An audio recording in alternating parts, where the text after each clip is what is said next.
Góðan dag, þá hefst fundur í bæjarstjórn Árborgar miðvikudaginn 15. október 2025 klukkan 16:00 hér að Grænumörk 5. Selfossi, þetta er 63. bæjarstjórnarfundur þessa kjörtímabils 2022 til 2026. Mætt eru til fundarins Kjartan Björnsson, forseti bæjarstjórnar, sá sem hér stendur, Bragi Bjarnason, bæjarfulltrúi D-lista, Fjóla Steindóra Kristinsdóttir, bæjarfulltrúi D-lista, Sveinn Ægir Birgisson, bæjarfulltrúi D-lista, Brynhildur Jónsdóttir, bæjarfulltrúi Lind Pálsdóttir, bæjarfulltrúi D-lista, Arna Ýr Gunnarsdóttir, bæjarfulltrúi S-lista, Björgvin Guðni Sigurðsson, varabæjarfulltrúi S-lista, Arnar Freyr Ólafsson, bæjarfulltrúi B-lista, Ellý Tómasdóttir, bæjarfulltrúi B-lista og Axel Sigurðsson, varabæjarfulltrúi A-lista. Starfsmaður fundarins hér er Þórdís Sif Sigurðardóttir, bæjarritari. Fyrst langar mig að koma með fyrirspurn til bæjarfulltrúa það hvort að það sé einhver athugasemdir við boðun fundarins og fundarboðið í heild sinni. Ef svo er ekki, þá göngum við bara til auglýstrar dagskrár og byrjum á erindi númer 1. Búgarðabyggð í landi Byggðarholtslóðir 7 og 56. Tillagan er frá 51. fundi skipulagsnefndar frá 8. október síðastliðinn liður 3. Og það er deiliskipulagsbreyting. Lögð er fram eftir auglýsingu tillaga að breytingu á deiliskipulagi Byggðarholts Búgarðabyggðar vegna uppskiptingar og fjölgunar lóða. Tillagan var auglýst frá 17. júlí til 28. ágúst 2025. Umsagnir bárust frá Brunavörnum Árnessýslu, Heilbrigðiseftirliti Suðurlands, Náttúruverndarstofnun og Vegagerðinni. Athugasemdir og ábendingar eru settar fram í umsögn Vegagerðarinnar þar sem meðal annars er talað að fyrirhugaðar breytingar á skipulagi svæðisins uppfylli ekki lágmarkskröfur samkvæmt veghönnunarreglum og getur stofnunin því ekki fallist á tillöguna. Einnig eru ábendingar settar fram í umsögn Náttúruverndarstofnunar þar sem áhersla er lögð á að fuglalíf og búsvæði þess verði kortlögð og metin við frekari skipulagsvinnu. Ein athugasemd barst frá Stefáni Guðmundssyni lóðarhafa á svæðinu þar sem hann meðal annars bendir á skort á viðhaldi vegar. Auk þessa sem álag á veginn hefur aukist töluvert með fjölgun lóða. Þá beinir hann því til sveitarfélagsins að hefja hið fyrsta lagning á sverari stofnlögn hitaveitu til að annað svæði betur, auk þess að gera varanlegar úrbætur á vegi. Skipulagsnefnd mælist til þess að bæjarstjórn samþykki framlagt deiliskipulag eftir auglýsingu. Nefndin telur að brugðist hafi verið við umsögnum sem bárust vegna málsins með fullnægjandi hætti innan gagnanna þar sem aðkomum að lóðum er ekki fjölgað og núverandi afleggjarar samnýttir. Ekki kemur því til þess að breyting á fjölda afleggjara sé að ræða frá núgildandi deiliskipulagi svæðisins. Að mati nefndarinnar er ekki ástæða til að kortleggja svæði sérstaklega með tilliti til fuglalífs á grundvelli framlagðrar deiliskipulagsbreytingar enda felur hún ekki í sig verulega þéttingu byggðar og áfram dreifða byggð að ræða á skilgreindu landbúnaðarlandi. Varðandi athugasemdir íbúa tekur skipulagsnefnd undir áhyggjur er varðar vegamál svæðisins. Mælist nefndin til þess við bæjarstjórn að Vegagerðin verði hvött til aðgerða vegna viðhalds héraðsvegar svæðið. Varðandi athugasemdir varðar uppbyggingu veitna bendir nefndin á að gera megi ráð fyrir eðlilegu viðhaldi veitna á svæðinu samhliða uppbyggingu í samræmi við umfang og þörf. Nefndin mælist til þess að deiliskipulagið taki gildi með birtingu auglýsingar í B-deild stjórnartíðinda að lokinni yfirferð skipulagsstofnunar í samræmi við 42. grein skipulagslaga nr. 123/2010. Þá opna ég fyrir mælendaskrá fyrir þá sem vilja tjá sig þetta fyrsta mál á dagskrá fundarins deiliskipulagsbreytingu í Búgarðabyggð. Óskað hefur eftir að fá að taka til máls Bragi Bjarnason, bæjarfulltrúi D-lista.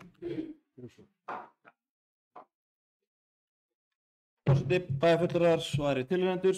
Já, svona rétt til að fylgja eftir þessi máli sem hefur farið í gegnum auglýsingaferil og vinnu hjá skipulagsnefnd og rýni hjá mannvirkja- og umhverfissviði og samþykkti í rauninni að fjölga lóðum eftir þessu með þeim svona með þeirri útfærslu að það sé aðeins einn stútur inn og svo sé það leyst inn á lóðar sem ég tel bara að sé góð útfærsla. Þá erum við meðvituð um það er meðvitað í rauninni bæði hjá skipulagsnefnd og sveitarfélaginu að það mætti búast við því að það geti komið óskir til framtíðar frekari uppskiptingar á öðrum lóðum sem eru mjög stórar inn í hverjum og það þarf ekkert að vera slæmt og það er eiginlega kannski niðurstaðan að það megi alveg þétta þarna og styrkja byggðina en svona það sé meðvitað í rauninni að til framtíðar þegar þetta byggist upp því allt tekur þetta tíma þá muni þurfa að styrkja stofnlagnirnar frekar inn í hverfið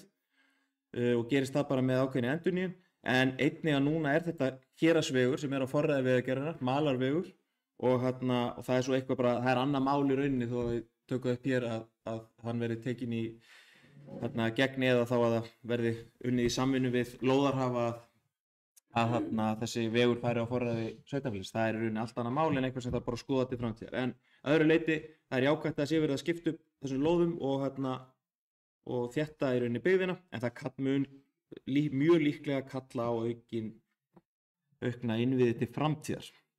Það kom athugasemd og það verður leiðrétt í inngangnum að athugasemd kom frá Stefáni Halldórssyni þannig að það verður leiðrétt í inngangnum þannig að það er rétt sér farið með þarna nafnið og vildu líka þá taka fram til þess að bókun bæjarstjórnar sé skilmerkileg að bæjarstjórn taki undir með skipulagsnefnd það brugðist hafi verið umsóknum með fullnægjandi hætti og samþykkis- og deiliskipulagi í samræmi við 42. grein skipulagslaga 123/2010 og að tillagan er að bæjarstjórn taki undir áhyggjur íbúa af vegamálum svæðisins og hvetur Vegagerðina í þessu tilfelli til aðgerða vegna viðhalds sérværu svæðið á meðan hann er á forræði Vegagerðarinnar og ef hann verður það kannski bara til framtíðar.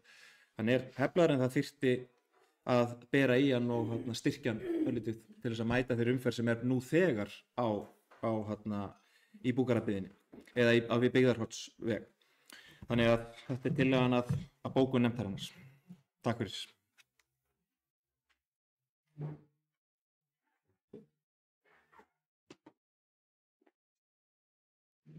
Takk fyrir þetta, Bragi.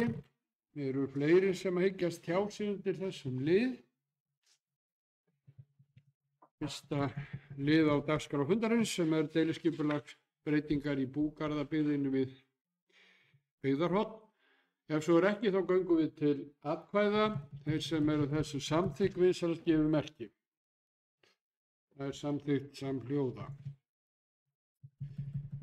Þá er komið að máli númer 2, nafnabreyting á landi, hæringsstaðir, lóð og það verði lögð til breytingar á nafni yfir í Sólveigarstaðir.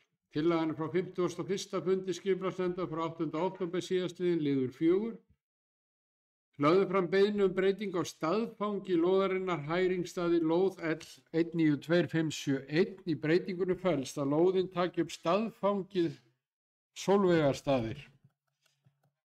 Jæja, þetta er sérkennilegt málfar en skipulagsnefnd mælist til þess við bæjarstjórn ekki verið gerð athugasemd við nýtt staðfang lóðarinnar. Lóðarhafi er hvattur til að hnitsetja og skilgreina leigu landsins með fullnægjandi hætti til framtíðar.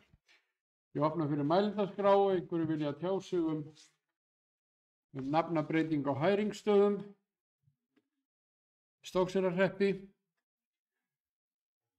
Ef svo er ekki, þá göngum við hér til atkvæða. Þeir sem eru vilja staðfesta þessa ákvörðun skipulagsnefndar og samþykkja hana, vinsalegt gefi merki. Það er samþykkt samhljóða. Þá er þriðja mál á dagskrá fundarins viðauki við fjárhagsáætlun 2025. Tillagan frá 145. fundi bæjarráðs frá 9. október síðastliðinn liður 1. Bæjarráð leggur til við bæjarstjórn að samþykkja viðauka nr. 6 við fjárhagsáætlun sveitarfélagsins Árborgar 2025. Áhrif viðaukans á rekstrarniðurstöðu samstæðu sveitarfélagsins er krónur 23.788.199 krónur og verður rekstrarniðurstaða samantekis A og B hluta áætluð jákvæð 123.366.000 krónur. Áhrif viðaukans á sveitarsjóð A hluta eru því krónur 23.239.149 krónur og lækkar því rekstrarafgangur í A hluta og er áætlaður neikvæður rúmar 509.150.000 krónur eftir að viðauki hefur verið samþykktur. Viðaukanum er mætt með lækkun á handbæru fé. Og opna ég fyrir mælendaskrá og óskað hefur eftir að fá að taka til máls Bragi Bjarnason, bæjarfulltrúi D-lista. Forseti, bæjarfulltrúar tilnefndur. Já, rétt svona til að fara yfir þau atriði sem falla þarna undir og eru í fylgigögnum til bæjarfulltrúa. 2 verkefni eru þarna inni þar sem er í rauninni verið að færa til fjármagn innan í rauninni að milli deilda. Það er í rauninni átaksverkefni sem var hérna í sumar, flakkandi félagsmiðstöð. Það er fært á milli málaflokka frá 04 og yfir í 06 til að fjármagna, þannig að það hefur ekki áhrif á rekstrarniðurstöðu, tilfærsla milli deilda.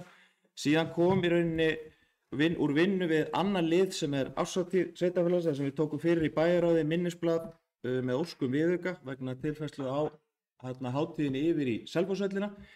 Við rýni fjármáladeildar innan þeirra deilda sem málaflokks 21 voru fjármunir sem voru áætlaðir í önnur verkefnin voru inni í áætlunni og því er þeim kostnaði mætt með tilfærslu innan málaflokksins og því er ekki að ræða kostnaðarauka fyrir sveitarfélagið en því það fært á milli deilda og er það bara vel og alltaf gott er að við nýtum öll tækifæri til að rýna alla lykla og málalykla sveitarfélagsins og nýtum fjármagnið sem best.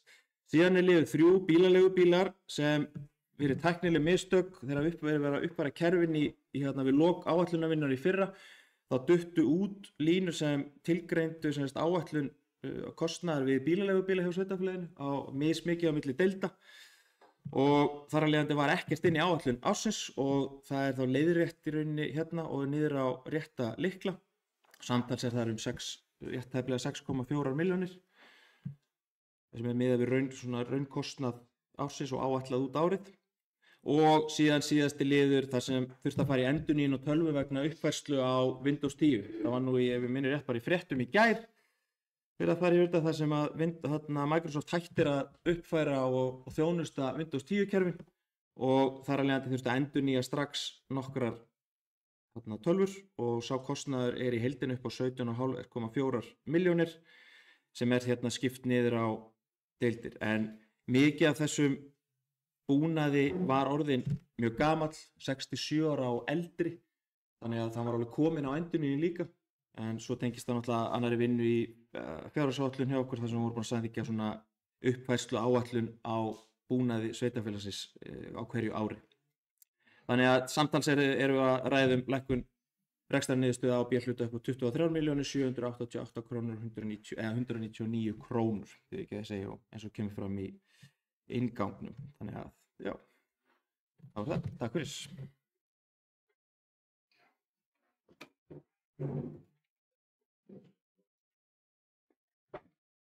Takk fyrir þetta, Bragi. Þá hefur Fjóla Steindóra Kristinsdóttir bæjarfulltrúi D-lista og skrættir að fá að taka til máls.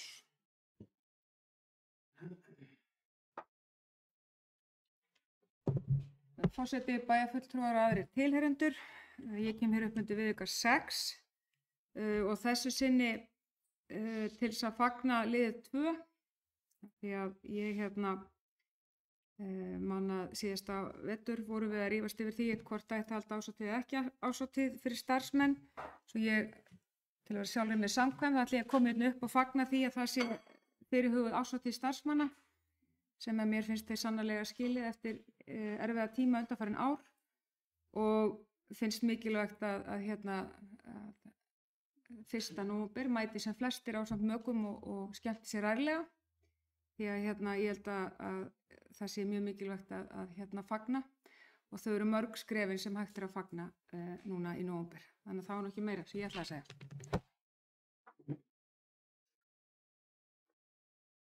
Takk fyrir þetta Fjóla Steindór. Það voru Arnar Freyr Ólafsson, bæjarfulltrúi B-lista, óska eftir að fá að taka til máls.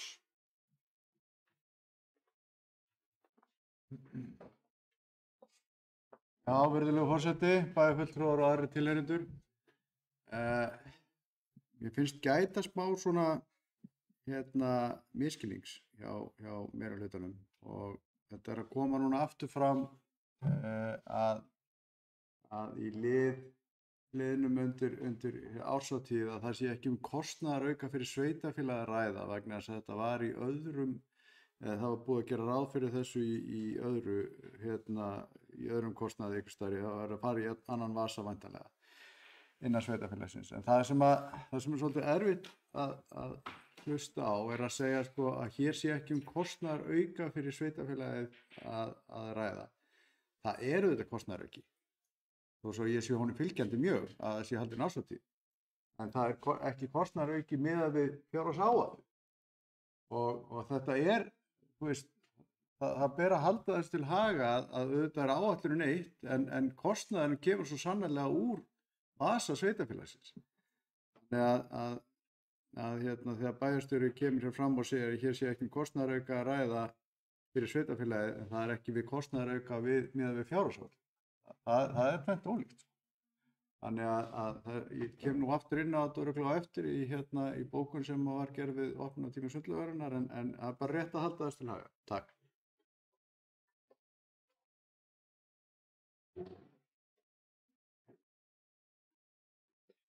Takk fyrir þetta Arnar Freyr og hafa ekki fleiri kveðið sér hljóðs undir þessum lið. Og þá ætlum við að ganga hér til atkvæða þetta mál númer 3 á fundinum viðauka, bæði í plús og mínus, þeir sem eru því samþykk vinsamlegast gefi merki. Það er samþykkt samhljóða. Þá er komið að máli númer 4 á fundinum, það er opnunartími Sundhöll Selfoss. Á 145. fundi bæjarráðs var mótatkvæði við afgreiðslu málsins og er því hér lagt fram til afgreiðslu í bæjarstjórn. Samstarf Sundhallar Selfoss og World Class minnisblað frá deildarstjóra frístundaþjónustu og forstöðumanni Sundlauga dagsett 2. október vegna samstarf Sundhallarinnar og World Class. Formaður leggur til við bæjarráð að samstarfssamningur Árborgar og World Class frá 2. október 2015 verið uppfærður í samræmi við aukið framlag World Class við þrif í Sundhöll Selfoss. Einnig að samhliða tilfærslu á verkefnum til World Class verði opnunartími Sundhallar Selfoss lengdur á mánudögum til fimmtudags 60 mínútur. Lengdur opnunartími taki gildi 24. nóvember 2025 og verði þá frá klukkan 06:00 til 22:00 að kvöldi. Mánudaga til fimmtudags en óbreyttur á föstudögum og helgar. Engin viðbótarkostnaður hlýst af breytingunum fyrir sveitarfélagið. Arnar Freyr Ólafsson, bæjarfulltrúi B-lista og Arna Ýr Gunnarsdóttir, bæjarfulltrúi S-lista leggja fram tillögum að málinu verði frestað. Tillögum frestun er borin upp til atkvæða og felld með 2 atkvæðum fulltrúa D- og A-lista en samþykkt af fulltrúa B-lista. Tillaga formanns borin upp til atkvæða og samþykkt með 2 atkvæðum D- og A-lista en framkom mótatkvæði frá fulltrúa B-lista. Málinu er því vísað til afgreiðslu bæjarstjórnar Árborgar. Fulltrúar B- og S-lista leggja fram eftirfarandi bókun. Undirrituð ósk eftir upplýsingum kostnað sem fellur til miðað við að opnunartími Sundhallar Selfoss í aukinn annars vegar frá klukkan 21:00 til 21:30 og hins vegar til klukkan 22:00. Eins og tillagan liggur fyrir vantar skýrari útreikning á kostnaði. Undirrituð taka fram að þau eru ekki mótfallin lengingu opnunartíma sem mikilvægt er að fyrirliggi nákvæm kostnaðargreining til þess að tryggja að ábyrgð fjármálastjórnar sé ávallt höfð að leiðarljósi. Einnig óska undirrituð eftir að fá útreikning á lengingu opnunartíma í Sundlaug Stokkseyrar miðað við það sem nú er. Arnar Freyr Ólafsson B-lista, Arna Ýr Gunnarsdóttir S-lista. Fulltrúar D- og A-lista leggja fram eftirfarandi bókun. Engin kostnaðarauki felst í breytingunni vegna betri samninga við World Class. Þá er fyrirhugað að lengja opnunartíma í Sundlaug Stokkseyrar í fjárhagsáætlunargerð 2026 og hér eru síðan minnisblöð sem tengjast þessu máli og ég hef opnað fyrir mælendaskrá og beðið hefur orðið Bragi Bjarnason, bæjarfulltrúi D-lista.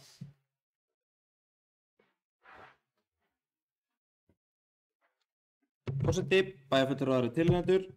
Já, til að fylgja eftir til nánar upplýsingar, þó inngangurinn hafi náttúrulega verið ítarlegur, þá fengu bæjarfulltrúar sent í framhaldi af bæjarráðsfundunum þar sem kemur mótatkvæði og þess vegna erum við að taka það í rauninni fyrir hér. Þá bættum við náttúrulega þeim viðbótar upplýsingum inn í minnisblað sem liggur fyrir bæjarfulltrúum til að taka saman þann áætluðu hagræðingu sem geti skapast í tveimur liðum, að í rauninni að samstarfssamningur Árborgar og World Class yrði í rauninni uppfærður eins og lagt til í þessu, en opnunartími Sundhallir myndi haldast óbreyttur með núverandi stöðu og þá myndi það þýða skerðing á starfshlutfalli starfsmanna úr 95 niður í rétt tæplega 90 og 6,5 milljón á ársgrundvelli í hagræðingu, og ef hann yrði einungis lengdur 30 mínútur þar sem skerðing á starfshlutfalli færi niður úr 95% niður í rétt tæplega 92% en það væri 4 milljónir á ársgrundvelli. Og síðan í rauninni var bætt við líka í lokin af því að kom viðbótar upplýsingarinn í bókun, en verður náttúrulega rætt í fjárhagsáætlunarvinnu og ekki beint til samþykktar hér, það er varðandi Sundlaugin og Stokkseyri, en það verður til umræðu náttúrulega í fjárhagsáætlunarvinnu tillaga aukningu opnunartíma þar og verður rætt á þeim vettvangi og þá tekin ákvörðun þar, en það er ekki hluti af þessari tillögu. En tillagan er semst í rauninni óbreytt fyrir bæjarstjórn, nema með uppfærslu að því við erum að fara réttar dagsetningar. Lagt til við bæjarstjórn að samstarfssamningur Árborgar og World Class frá 2. október 2015 verði uppfærður í samræmi við auki framlag World Class vegna þrifa í Sundhöll Selfoss. Samhliða tilfærslu á verkefni til World Class verði opnunartími Sundhallar Selfoss lengdur á mánudögum til 15 60 mínútur. Lengd opnunartíma taki gildi 1. desember 2025 og verði þá frá klukkan 6:00 til 22:00 mánudaga til 50 daga, en óbreyttur á föstudögum og helgar. Og til að bæta svona skýrara orðalagi þá er engin viðbótarkostnaður umfram samþykkta fjárhagsáætlun sem hlýst af breytingunum fyrir sveitarfélagið. Það er lagt fram bara hér sem tillaga. Takk fyrir.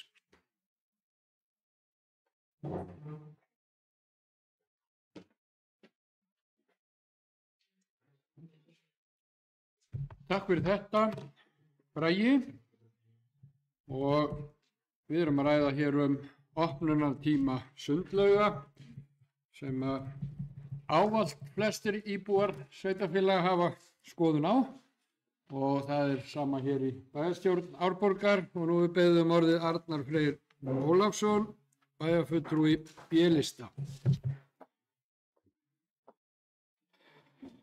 Virðulegur forseti, bæjarfulltrúar og aðrir tilheyrendur.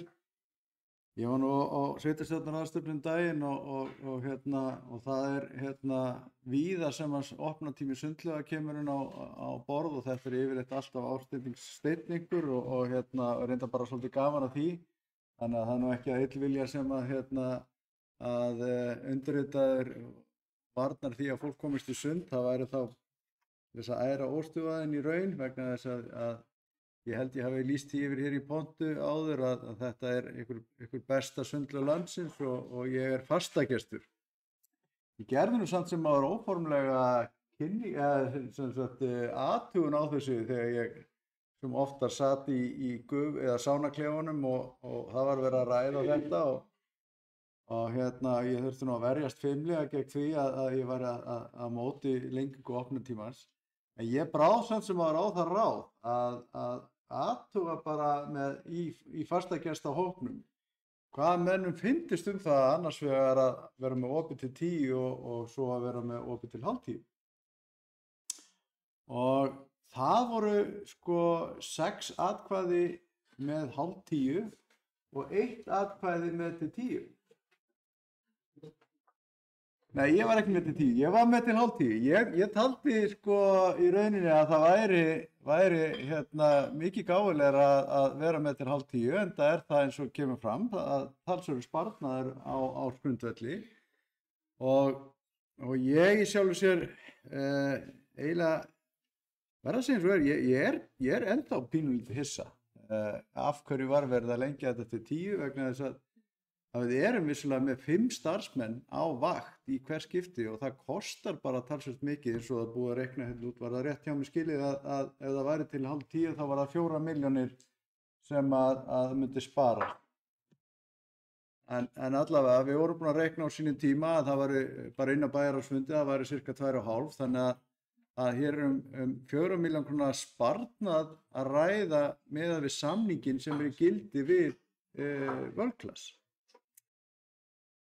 Dagvist var loka fyrir minna, þannig að sko það hefur ýmislegt verið gert sem að hefur sko mikið sko afdrifaríkari áhrif á líf fólks.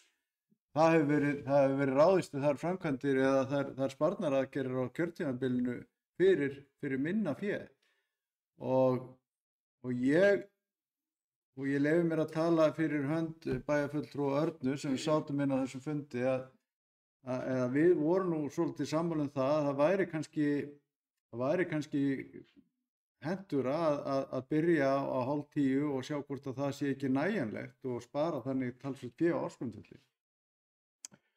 Og það kom reyndar fram í rauninni bókun að hér væri ekki kostnaðar auka að ræða fyrir sveitarfélagið, þess að bókunin fulltrúar D og álist að leggja fram eftirfarandi bókun í bæjarráði. Engin kostnaðarauki felst í breytingunni vegna betri samninga af World Class. Þá var fyrirhugað að lengja opnunartíma Sundlaug Stokkseyrar í fjárhagsáætlun. Sko, það að líta eingöngu á árangur sem sko einhverja mælistiku við fjárhagsáætlun er kannski ekki rétt. Sko, réttara er að mæla þetta út frá sjóðstreymi. Og þegar við erum að tala ábyrga sko fjárhagsáætlunargerð að þá þetta ber að líta í hvert horn. Og til að mynda er 4 milljónir sem hefði sparast mögulega bara fjárfestingin í gufin á Stokkseyri. Þarna hefði verið ekki neitt fjárhagsauka ráð og þá hefði ekki þurft að gera neina breytingar sko, gera neitt viðauka vegna þeirra framkvæmda. Þannig að við þurfum að horfa krónur inn og krónur út, ekki fjárhagsáætlun og svo bara niðurstöðu, sko, hversu miklu með litlum árangri náðu við miðað við fjárhagsáætlun. Þannig að ég finnst bara rétt að halda þess til haga með fullri virðingu og með hag íbúa og allra að leiðarljósi að við þurfum náttúrulega að vera aðhaldssöm í rekstri og við þurfum ávallt þó að það gangi aðeins betur að líta í allar mögulegar aðgerðir til þess að annarkvort að halda þeim til haga og halda úti þjónustu eins og dagvistun eða þá að reyna að fjármagna í rauninni framkvæmdir á öðrum stöðum með sparnaði á einhverjum öðrum. Sko. Þannig að við, eins og ég segi, ég er alls ekkert á móti því að þessi lengdur opnatíminn, en mér fannst óþarflega langt gengið og það kom nú svona óljóst fram að mögulega væri verið að koma hér á móts við starfsmenn sundlaugarinnar sem að hafa tekið á sig aukna skyldur á kjörtímabilinu og lækka starfshlutfall. Og er þá verið að bæta það upp núna frá og með 1. desember að þau hafa tekið þetta upp. Hvað með alla aðra starfsmenn? Eru allir aðrir starfsmenn sem hafa tekið á sig skert launahlutfall eða jafnvel misst starfið sitt? Er þeim gerð ykkur sérstök umbun? Ég held ekki.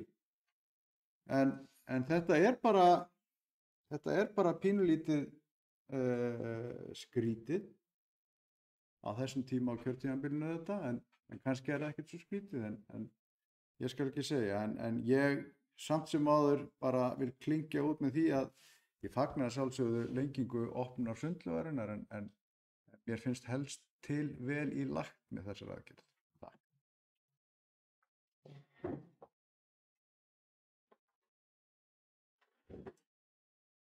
Takk fyrir þetta.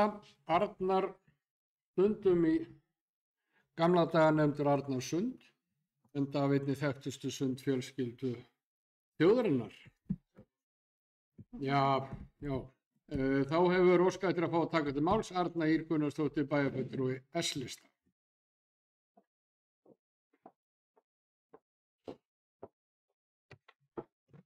Forseti, ágætu bæjarfulltrúar og tilherendur. Já, við erum hérna að ræða opnunartíma sundhallarinnar á Selfossi og eins og komið fram og hérna þá var þetta til umfjöllunar í bæjarráði í síðustu viku, þar að segja að þessi nýji samningur eða breyting á samningi við rekstraraðila World Class sem að meirihlutinn vill meina að gefi tækifæri til þess að lengja opnunartíma 4 daga í viku, þar að segja miðri viku klukkutíma án kostnaðar auka eins og það orðað og mér langar að byrja að segja, ég tek nú undir flest og allt það sem að bæjarfulltrúi Arnar Freyr sagði hérna áðan að það þetta með þetta orðalag að tala að eitthvað kosti í rauninni sveitarfélagið ekkert með við fjárhagsáætlun. Þetta er mjög skrítið að taka svona til orða.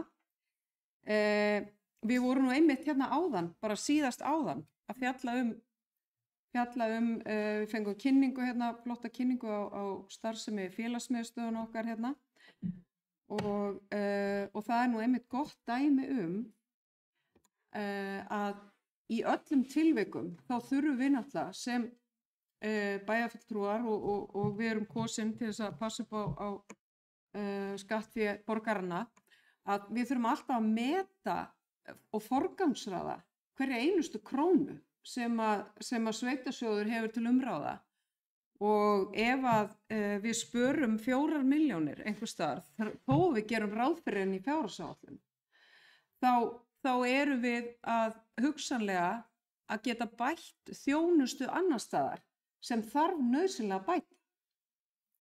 Og þarna er einmitt gott tækifæri til að velta fyrir sér að auðvitað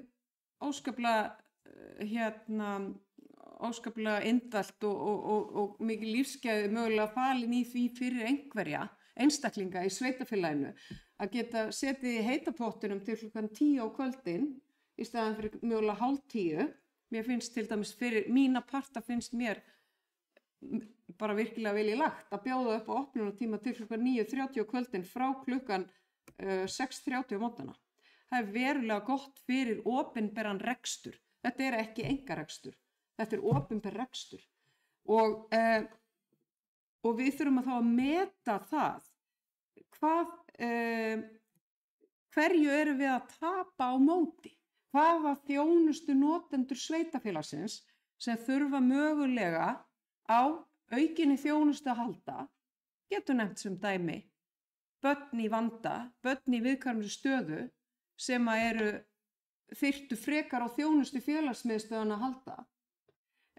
Þessar 4 milljónir myndu hjálpa okkur töluvert áleiðis með að auka þjónustinu í félagsmiðstöðunum, sem dæmi. Og þetta auðvitað það sem við þurfum alltaf að vera að gera alla dag. Það er að bera saman hverjir eru að tapa á að við veljum að verja fénu á ákveðin hátt og hverjir þyrftu enn frekar á þjónustinu að halda.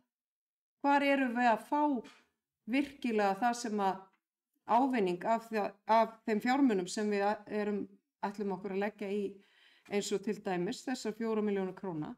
Við förum langt með og ég meina við fáum ákveðna prósentu stöðugildi til dæmis inn í félagsmiðstöð. Þannig að ég myndi leggja til að við héldum okkur við að opnunartími sundhallar Selfoss væri eins og hann var áður en seglingum voru dregin saman. Það var opið til 21:30 og þessar 4 milljónir króna yrðu þá settar í hóp sem ég tel að þurfi meira á því að halda heldur en þessir sem að myndu sita í pottinum til klukkan 10. Takk.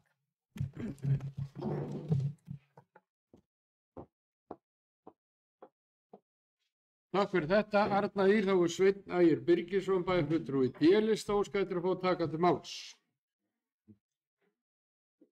Forseti, bæjarfulltrúar, gestir, já, við erum að sundlaugarnar og mér langar líka að segja sko, þegar við vorum í þessum hagræðinga aðgerðum fyrir á kjörtímabilinu og fann maður alveg svona sundlaugartími er ekki eitthvað pólitískt, sundlaugartími er kynslóðaskipt og ég fann það mjög sterkt af því mér fannst við ekki eftir að stytta opnunartímann á kvöldin, heldur frekar að stytta opnunartímann á mótnara.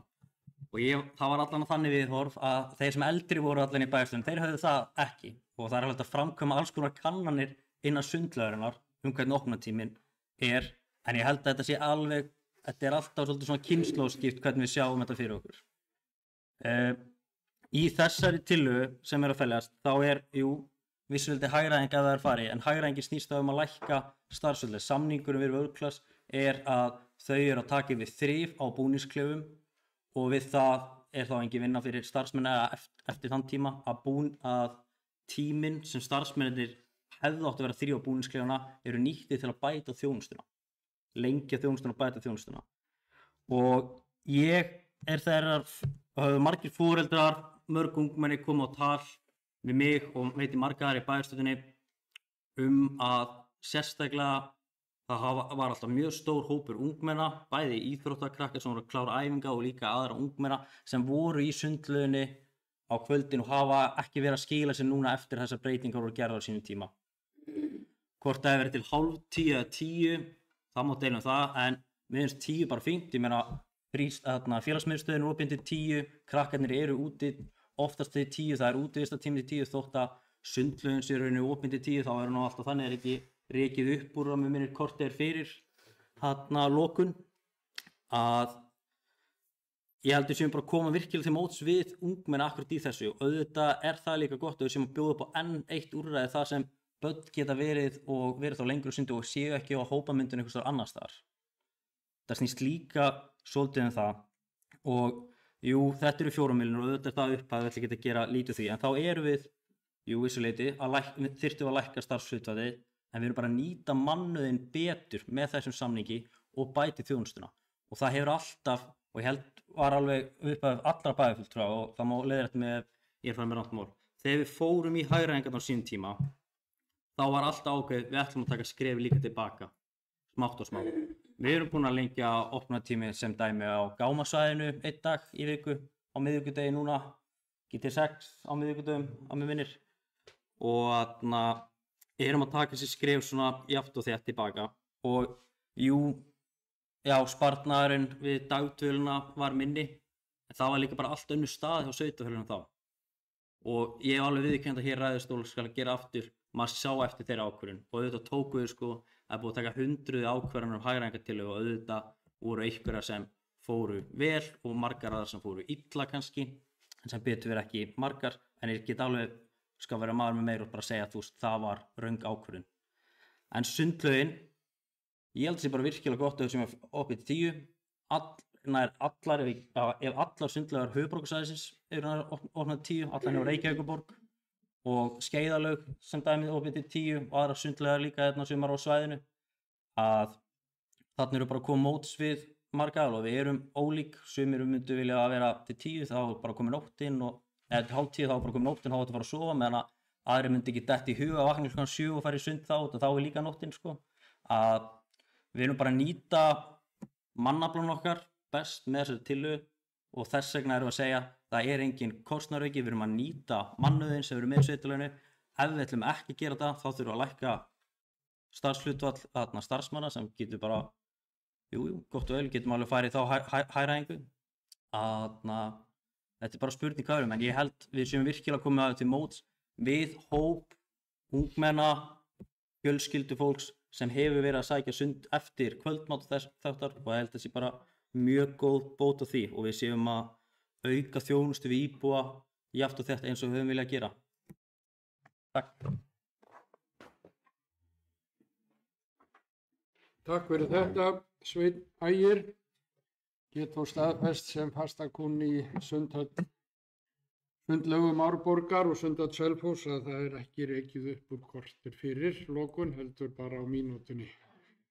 En svo það sé nú skýrt sagt. En þá er óskað eftir að fá að taka til máls Björgvin Guðni Sigurðsson, varabeygjarfulltrúi S-lista.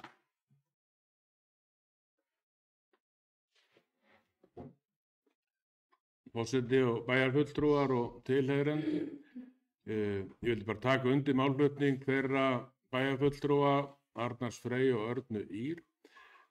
Það má auðvitað endalaust vega og meta saman allt sem að lítur á opinbera þjónustu og hvernig við verjum skattfé útsvarsgreiðenda og fasteignagjaldagreiðenda í Árborg og öðrum sveitarfélögum.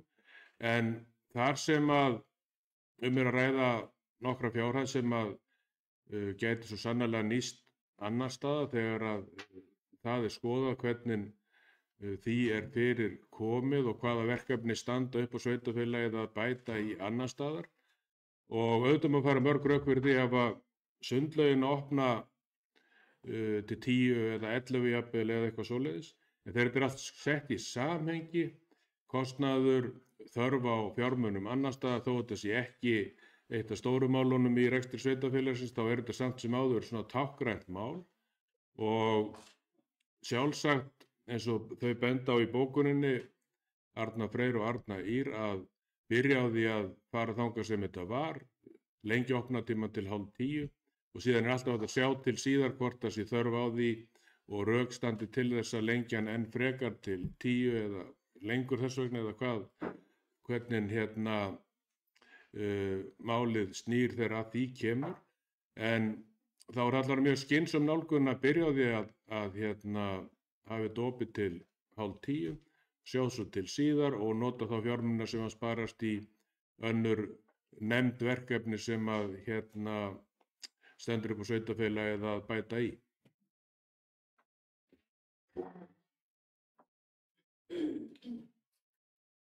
Takk fyrir þetta, Björgvin Guðni. Þá er óskað eftir að fá að taka til máls Bragi Bjarnason, bæjarfulltrúi D-lista.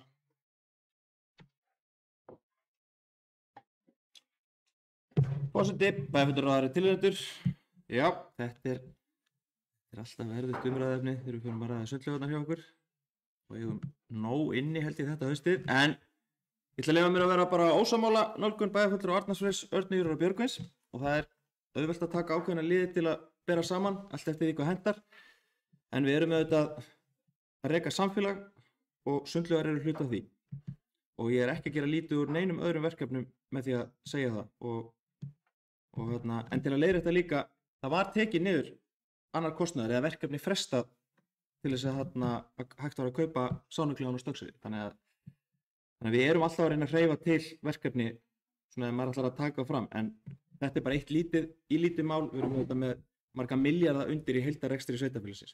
En til að koma fram, þá voru starfsmenn sveitarfélagsins virkir þáttakendur, ef við getum orðað það þannig, í hagræðingaraðgerðum, líkt og aðrir starfsmenn hafa gert undanfarin ár og meðal annars tóku þeir á sig skerðingu starfshlutfall 5% árið 2023 og það er ekki verið að bæta það núna, við værum að tala um að skerða það meira og ég ætla ekki að leggja til að það starfshlutfall verði lækkað frekar og tillaga núna felur einmitt í sér að nýta framlagðan vinnutíma betur, líkt og kom fram hérna áðan og leið bæta þjónustu við íbúa og ég tek undir með Sveinari að sá hópur sem myndi líklega nýta sér lengdan opnum hvað best er einmitt ungmennin okkar.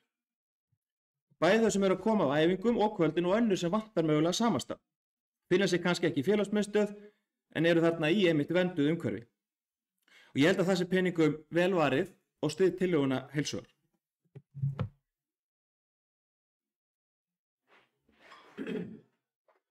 Takk fyrir þetta, Bragi. Þá er Arnar Freyr Ólafsson, bæjarfulltrúi D-lista og óskað eftir að fá að taka til máls. Virðulegur forseti, bæjarfulltrúar og aðrir tilheyrendur.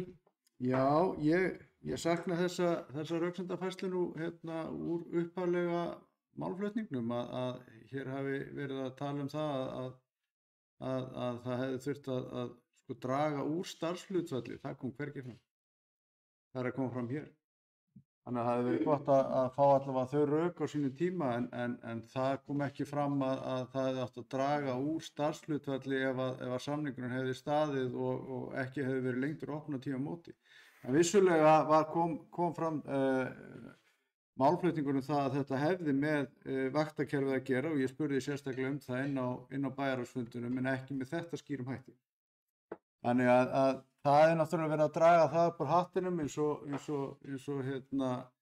eins og var verið að væna mig hér af bæjarstjóra að ég sé að taka einhver skýr dæmi, að það sé dregin fram einhver dæmi sem eru eftir hentugleika ef að það er hægt að orða sem svo. Þetta kom mér nú bara fyrst í hugan. Ég veit ekki hvort að hentugleiki, ég geta verið miklu verri í því að draga fram einhver önnur dæmi sem að komið bæjarbúum milla og komið niður á þjónustu við íbúar sveitarfélagsins.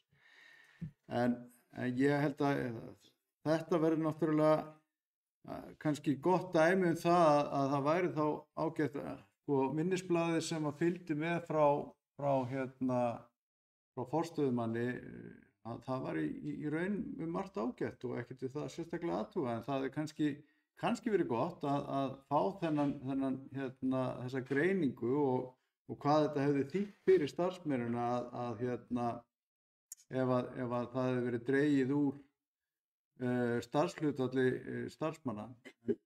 En eins og ég segi, þá samt sem áður vil ég nú fagna því að þessi útreikningar hafi komið hér fram við afgreiðslu þessa máls, vegna þess að við þurfum að auðvitað taka ákvarðanir sem eru rökstuddar og vel ígrundaðar og það er í sjálfu sér bara mjög gott að fá þetta fram, þessa útreikninga, og í sjálfu sér setur þetta allt málið bara í betra samhengi og ég fagna því að þessar umræður hafa átt sér stað hér, vegna þess að þetta bara í rauninni gera okkur kleift að taka upplýstar og betri ákvörðun og ég bara get ekki annað en allavega íhuga þetta, en kannski ég er samt sem áður fylgjandi því að við hefðum átt að fara í fyrir opnatíma ef að það hefði haft þann sparnaði för með sér eða sparnaði, ef við getum sagt sem svo, komið í veg fyrir, þetta er náttúrulega sparnaður upp á 4 milljónir, þannig að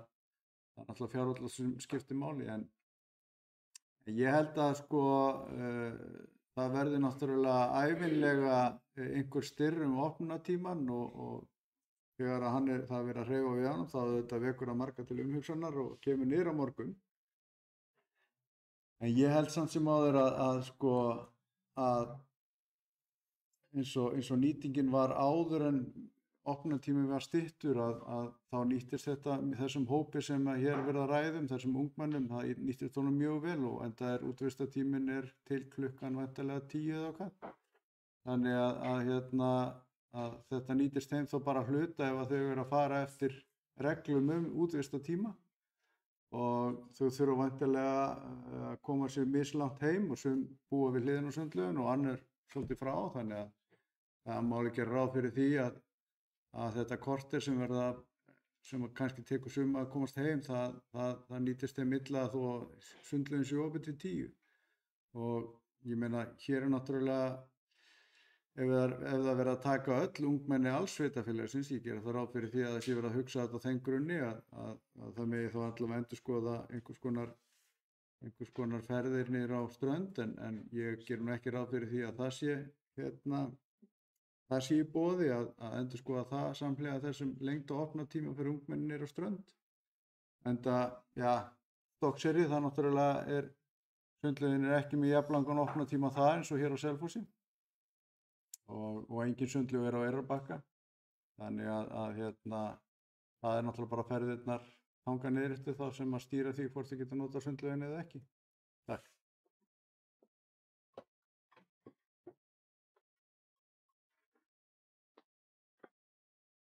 Takk fyrir þetta, Arnar Freyr. Þá Arna Ýr Gunnarsdóttir, bæjarfulltrúi S-lista, og taka til máls.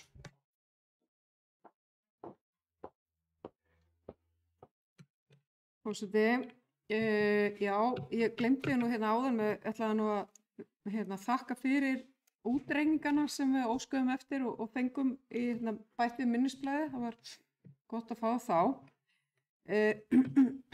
Mér langar einmitt að aðeins að varandi það sem að bæjarfulltrúi Sveinn Ægir sagði áðan, að þá var það auðvitað, voru við öll sammála það, allir bæjarfulltrúar, þegar að farið var í þessa aðgerð sem að hluti af mjög mörgum aðgerðum til þess að leita leiða til sparnaðar í rekstrinum, að það var minnkaður opnunartíminn, þá vorum við nú öll sammála að við vildum fara tilbaka. Það er alveg hárrétt hjá bæjarfulltrúa Sveini Ægi. En ég leit nú alltaf svo á að við værum að fara tilbaka til þess tíma sem við vorum með. Og ég stend áfram þar fullum fetum að við eigum að lengja opnunartíman til þess sem hann var, til klukkan 9:30. Og ég eins og varðandi þetta að útivistartíminn sé til 10 og ungmennin okkar og þeir sem að falla undir þær reglur eða þau lög, að sko ég ekki hrifin af því sem foreldri að sem sagt, það auðvitað heilmikið eftir ef að ungmennin í sundi til 10 og þau mega vera úti til 10, þá eftir að þurrka sér og klæða sig og hjóla heim, sem bara langt fyrir marga. Þannig að mér finnst bara, og ég held að ég hugsa myndi öllum þjóðum sem við berum okkur saman við, finnast þetta mjög sérkennilegt að við sem opinber stofnun eða við sem opinberi aðilar myndum hafa opið til 10 þegar útivistartíminn væri til klukkan 10. Þannig að mér finnst þetta kannski ekki alveg rök með þennan hálftíma. En síðan það þetta með, auðvitað alltaf alveg, það er mjög þungt og erfitt þegar þarf að draga saman seglin þannig að starfsfólk lækki í starfshlutfalli, og við upplifum það þegar í aðgerðunum sem var farið í 22 og 3, að þá voru fjölmargir starfsmenn í sveitarfélaginu, meðal annars stuðningsfulltrúar í skólum sem voru lækkaðir mjög mörg prósent í starfshlutfalli og það hefur ekki, og þeim hefur ekki verið boðið að hækka sitt hlutfall. Nú vorum við að tala um 3%, ég meina 3% eru 3%, ég ætla ekki að draga úr því, en það er samt þannig að margir lentu í því að bæði annars vegar að vera sagt upp störfum og hins vegar að vera lækkaðir í starfshlutfalli, og það hefur ekki verið boðið að hækka það aftur. Bara svo því sé haldið til haga.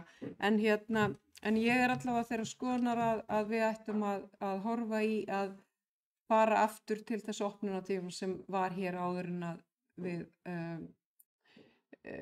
við neyddumst til að minnka opnunartíman og þannig að sundlaugin væri opin til 21:30. Takk.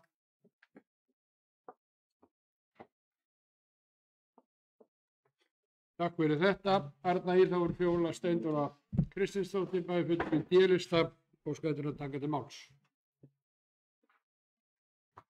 Forseti, bæjarfulltrúar og aðrir tilheyrendur. Já, sundlaugin opin lengur eða skemur. Sundlaug er náttúrulega svona nice to have, ekki í rauninni lögbundin skylda sveitarfélags. Ég ætla kannski bara að taka annan pól í hæðina hér vegna þess að þetta er auðvitað frábær vettvangur fyrir unglingan okkar að geta verið í sundi frekar en að vera í hópamyndunum og eins og hér hefur allt komið fram. Mér langar bara að óska ykkur til hamingju með það að við ætlum að lengja opnunartíman, sem að meirihlutinn ætlar auðvitað að gera, vegna þess að við erum búin að rukka bæjarbúa mörg hundruð milljónir í aukið álag og þetta er eitthvað sem við getum þá veitt í staðinn. Við fengum aukapenning núna í júní sem var ekki gert ráð fyrir í álaginu, þannig að ég fagna því að við getum gert vel við bæjarbúa á móti og ef við höfum efni á þessu þá er það bara frábært. Þá bara eigum við að gera þetta, það er bara þannig, þá eiga bæjarbúar að fá að njóta, því að sannarlega eru þeir búin að greiða til sveitarfélagsins, þetta á meira til. Ég er svo sem sá þetta bara í gögnunum núna fyrir þennan fund. Ég hefði gjarnan viljað sjá samningin við Worldclass bara af áhuga einum og sér bara við það að þetta halva stöðugildi versus það hafa verið með 1 stöðugildi hér áður. Er það nóg með að við hvað er búið að stækka og auka og ekki það, ég ætla heldur ekki að tala það niður. Þetta er allt bara mjög gott og okkur öllum til framdráttar. Þannig að ég hefði bara gjarnan viljað sjá þá útreikninga en það er svo sem ekki í boði. Þannig ég ætla bara að segja aftur, að vera jákvæð í nótunum, að þetta er algjörlega frábært að við séum komin á þann stað að geta farið þessa leið og sannarlega hafa bæjarbúar unnið fyrir því. Takk.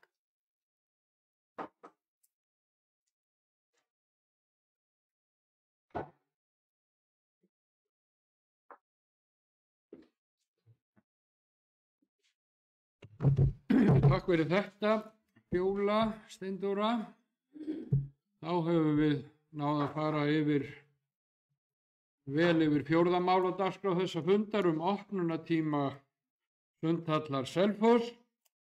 Það hafi verið fluttar 9 ræður. Það er í samræmi við það sem ég bjuggumst við, að yrði áhugi fyrir þessu.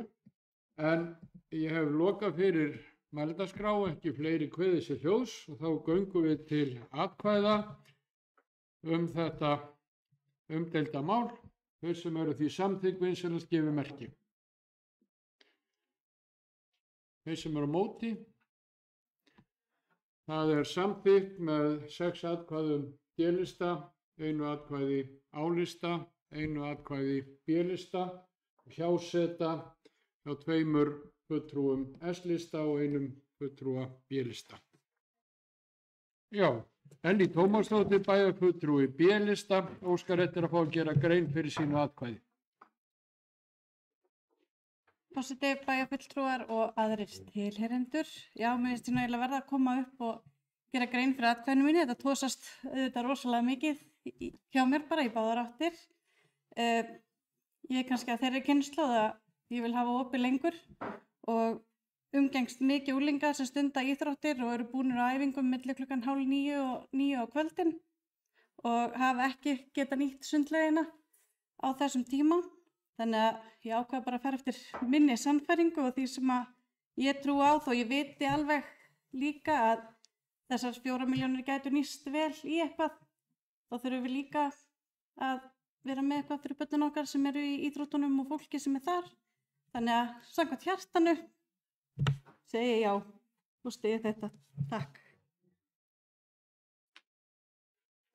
Takk fyrir þetta, Ellý Tómasdóttir. Hún hefur gert þarna grein fyrir atkvæði sínu. Þá förum við í mál númer 5 á dagskrá þessa fundar og það eru fundargerðir hinna ýmsu nefnda og ráða hjá sveitarfélaginu sem við förum yfir og það eru hér lagðar fram til kynningar og umræðu. 5. mál á dagskrá fræðslu- og frístundanefnd, 22. fundur haldinn 10. september 2025. Einhverjir vilja ræða þessa fundargerð, það hefur þegar verið óskað eftir að fá að taka til máls og það er Brynhildur Jónsdóttir, bæjarfulltrúi D-lista.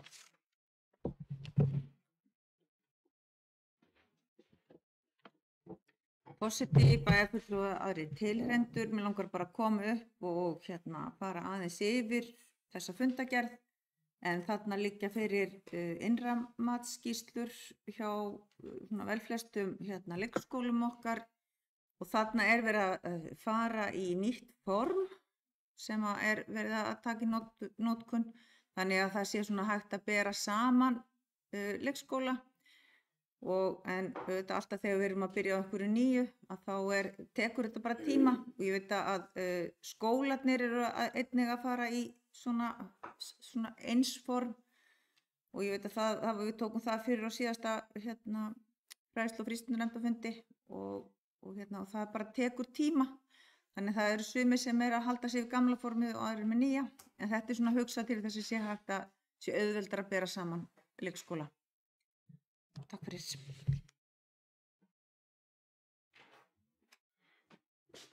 Takk fyrir þetta, Brynhildur. Fleiri sem vilja tjá sig, ef ekki kveðið sér hljóðs hér sé Arna Ýr Gunnarsdóttir, bæjarfulltrúi S-lista. Undir 5. máli, fræðslu- og frístundanefnd. Forseti, ég kem upp undir fundargerð fræðslu- og frístundanefndar og máli númer hérna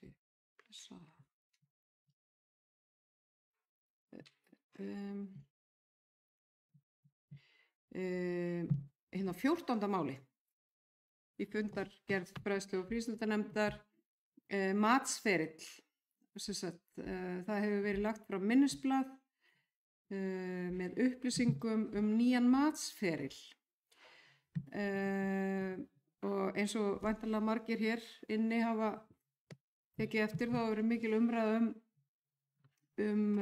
þetta nýja fyrirkomulag á samræmdum stöðu og framvinduprófum sem á að fara að leggja fyrir alla grunnskóla í landinu og það er búið að prófa þetta, eða það er að segja búið að vera sem sagt, að leggja þetta fyrir einhverja örfá skóla til þess að sjá hvernig þetta virkar og en síðan núna vorið 26 þá verður byrjað að leggja þetta fyrir alla nemendur í grunnskólum landsins, en það er þrátt fyrir að það sé svona ákveðin, eða það eru ákveðnir bekkir sem að eiga á að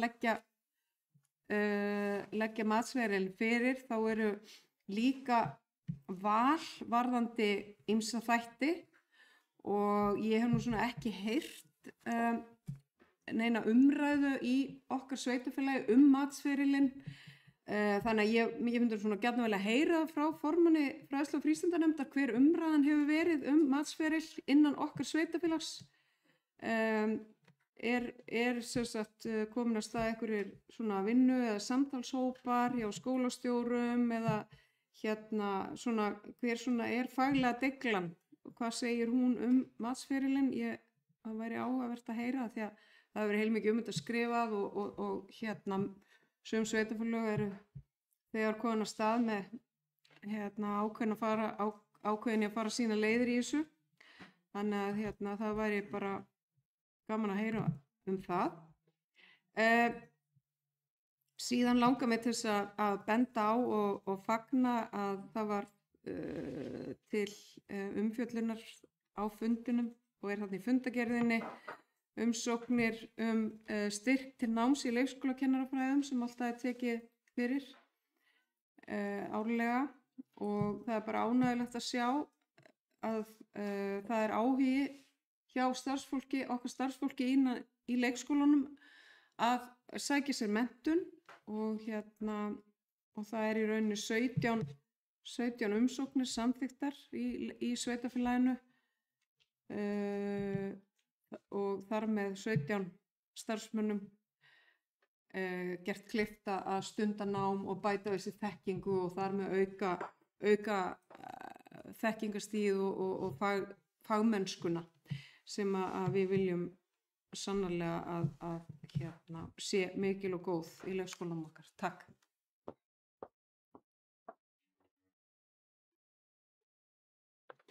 Takk fyrir þetta, Arna Ýr, þá hefur Brynhildur Jónsdóttir bæjarfulltrúi D-lista kveðið sér hljóðs.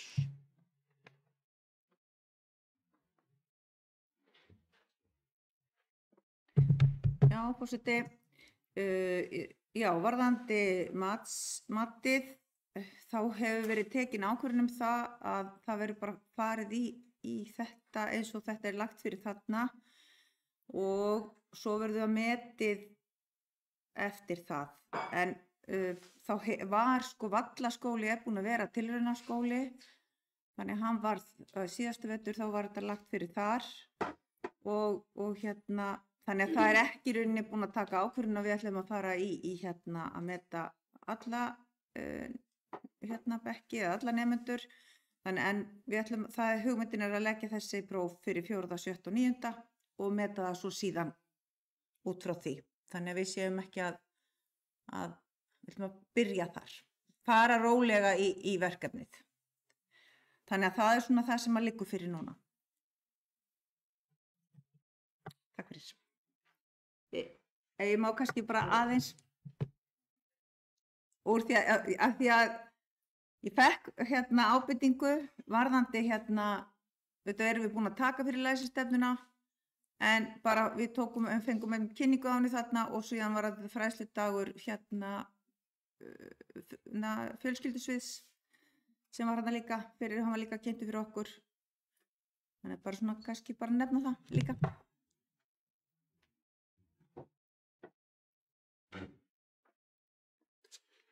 Takk fyrir þetta, Brynhildur. Þá hefur ekki kveðið sér fleiri hljóðs undir þessum lið. Þá förum við í 7. mál á dagskrá fundarins. Það er skipulagsnefnd 50. fundur haldinn 10. september síðastliðinn. Einhverju sem vilja tjá sig það? Merkist dagur 10. september.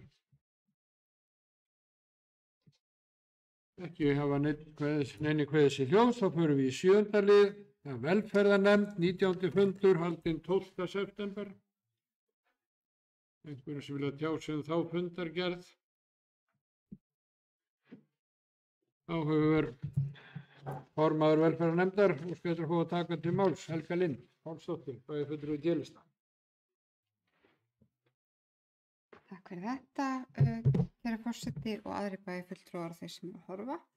Mér langaði svo að vekja athygli á verkefni sem að velferðarsvið Árborgar hefur verið að vinna í sambandi við að vera að setja upp á myndrænan hátt áttavita æskunar sem ótrúlega spennandi svona nýsköpunarverkefni sem við erum svolítið að setja og þau eru að setja þetta upp á frábæran hátt myndrænt hvernig farsæld í samfélaginu okkar á að svona við erum að reyna að innleiða farsældar hugsunina inn í allt samfélag, við erum að samþætta allar stofnanir, við erum að reyna að búa til farsældar tungumál í sveitarfélaginu og við erum að reyna með þessu sýnilega verkfæri sem verið að setja upp, það erum við að reyna að draga upp þessa mynd að það þurfi ekki alltaf að byrja upp á nýtt þannig að börn viti aðeins betur hvar þau eru stödd, fullorðnir vita aðeins hvar við erum stödd og þannig við byrjum að tala þetta sama farsældar tungumál sem ég held að sé bara rosalega mikilvægt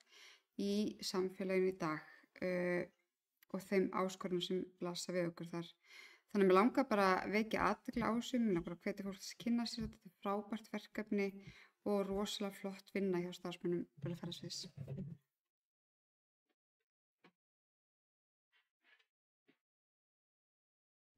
Takk fyrir þetta Helga Lind. Það eru fleiri sem vilja tjá sig undir velferðarnefnd, 7. máli. Ef svo ekki, þá förum við í 8. lið á dagskránum sem bæjarráð, 142. fundur, haldinn 18. september síðastliðinn. Einhverju sem ræða þá fundargerð. Sveinn Ægir Birgisson, bæjarfulltrúi í D-lista, óskættur að fá að taka til máls. Já, forseti, ég kem hérna undir fyrsta lið sem menningarmálin október sem náttúrulega fullum gangi og mér langar bara að hvetja bæjarfulltrúa og alla þá sem að hlusta og íbúa alla til að taka virkan þátt í honum. Það má finna alla dagskrám það á heimasíðu sveitarfélagsins. Það eru búin að vera mjög góður og flottir og stóri viðburðir núna fyrstu 2 vikurnar og það eru líka margir aðrir skemmtilegir og áhugaverðir viðburðir framundan. Takk.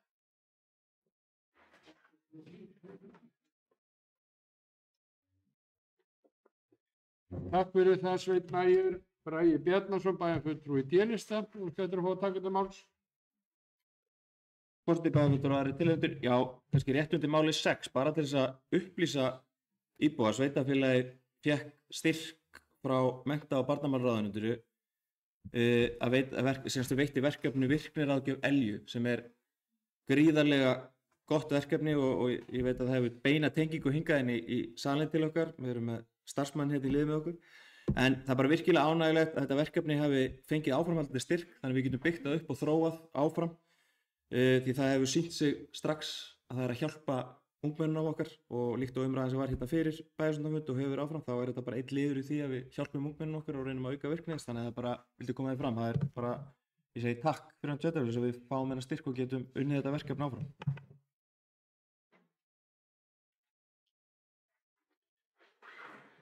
Takk fyrir þetta Bragi. Við erum hér í 8. lið dagskrá fundarins, bæjarráð 142. fundur.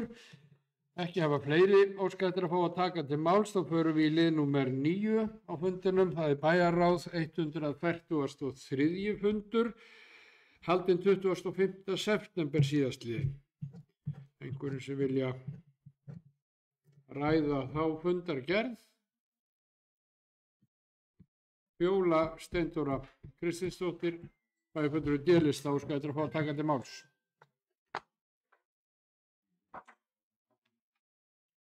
Forseti, bæjarfulltrúar og aðrir tilheyrendur.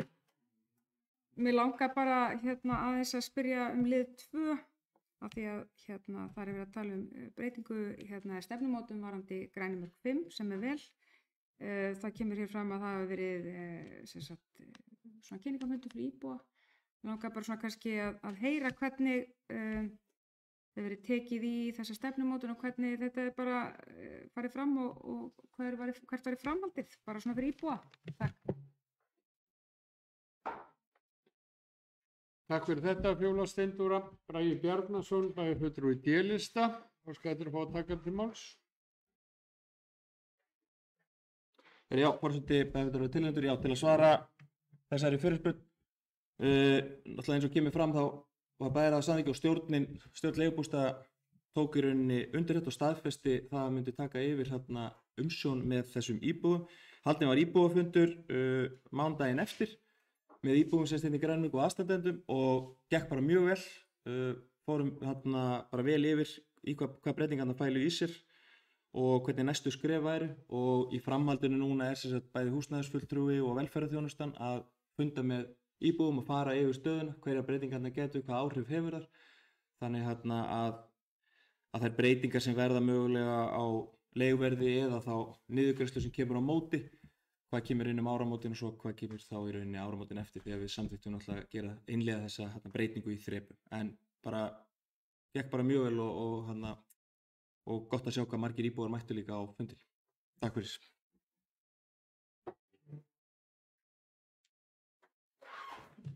Takk fyrir þetta Bragi.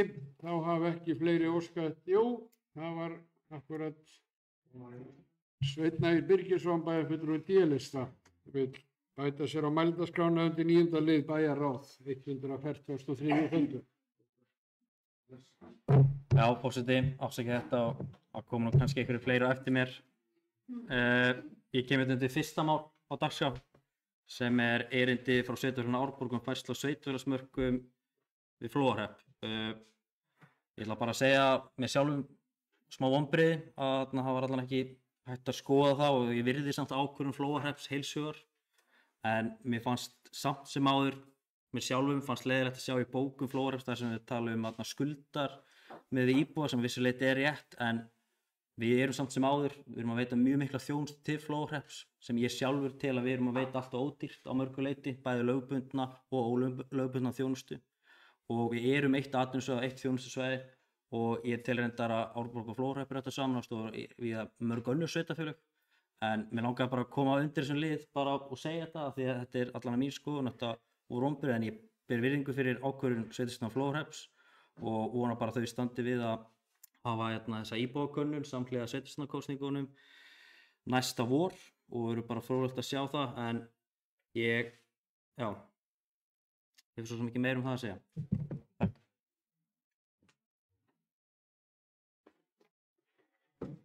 Takk fyrir þetta Sveinn Ægir, og það hrannast þeir nóskir undir 9. lið bæjarráð 143. fundur. Arnar Freyr Ólafsson, bæjarfulltrúi B-lista. Virðulegu forseti, bæjarfulltrúar og aðrir tilheyrendur. Það kannski heyrir ekki alveg til undantekninga þegar ég og formaður bæjarráðs erum hjartanlega sammála, en í þetta skipti það nú þannig samt að ég tek undir orðans að það náttúrulega eitthvað sem að bera virða að það lýðræðiskjörnir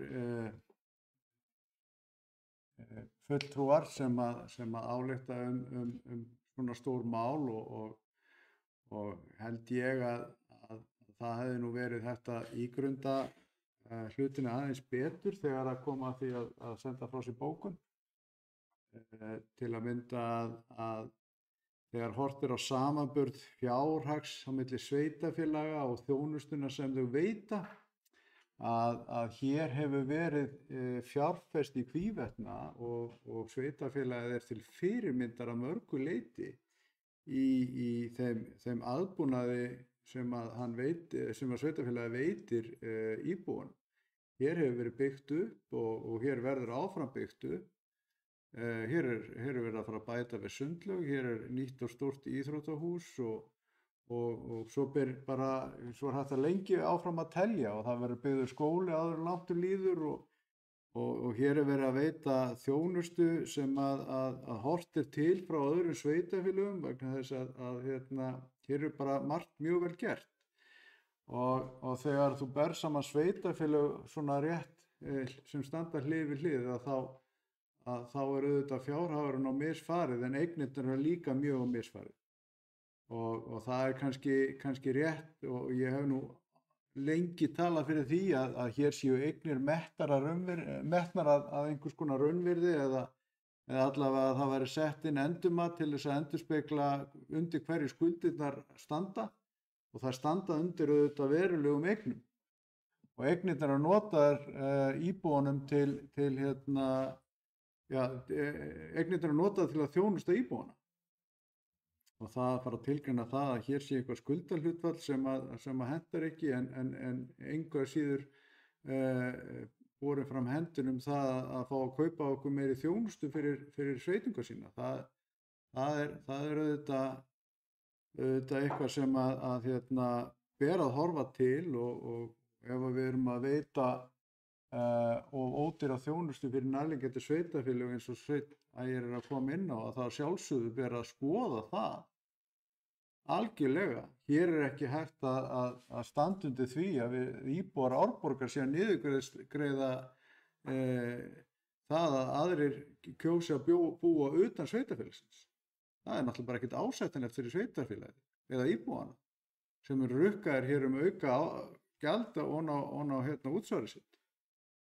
Þannig að við þurfum þá bara að fara í það að endurskoða hér þær gjaldskrár sem við erum með og athuga hvort að þetta er raunverulega svo þjónusta sem við erum að selja frá okkur standi undir sér. Og þá þýðir ekkert að horfa til þess að við séum með afskrifaðar eignir að fullu, þá verður bara að verðmeta eignirnar að fullu að sjálfsögðu og prísa verðleggja þjónustuna samkvæmt þeim eignum og þeim mannauði sem við erum að veita öðrum til handa. Og þá verðum við að horfa til þess hvers vegna hefur verið fjárfest. Jú, það hefur verið fjárfest fyrir íbúa sveitarfélagsins Árborgar. Það var ekki verið að fjárfesta fyrir íbúa á Ísafirði eða í Flóahreppi. Það hefur verið að fjárfesta hérna fyrir íbúa sveitarfélagsins Árborgar. Ef að aðrir vilja nota þá þjónustu og þá innviðir sem að við höfum byggt upp á undanförnum áratugum, þá skulum við bara fara að verðleggja það rétt. Ég held að það sé bara alveg rétt, hárrétt hjá formanni bæjarráðs. Takk fyrir. Þá hefur forseti með klókinduna að loka þessum lið og þakka Arnari Frey fyrir. Þá er það 10. mál á dagskrá. Það er bæjarráð 144. fundur haldinn 1. október síðastliðinn. Ég opna fyrir mælendaskrá ef einhverju vilja tjá sig þá fundargerð. Arna Ýr Gunnarsdóttir, bæjarfulltrúi S-lista.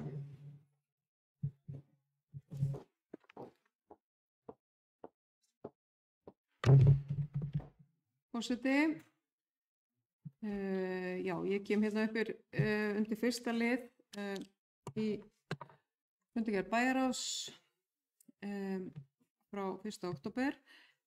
Það er, mér langar bara til þess að vekja athygli á tillögu sem að ég flutti eða lagði fram á fundi bæjarráðs og hefur verið í rauninni vísað til skoðunar á fjölskyldusviði. Og við bíðum eftir minnisblaði en tillagan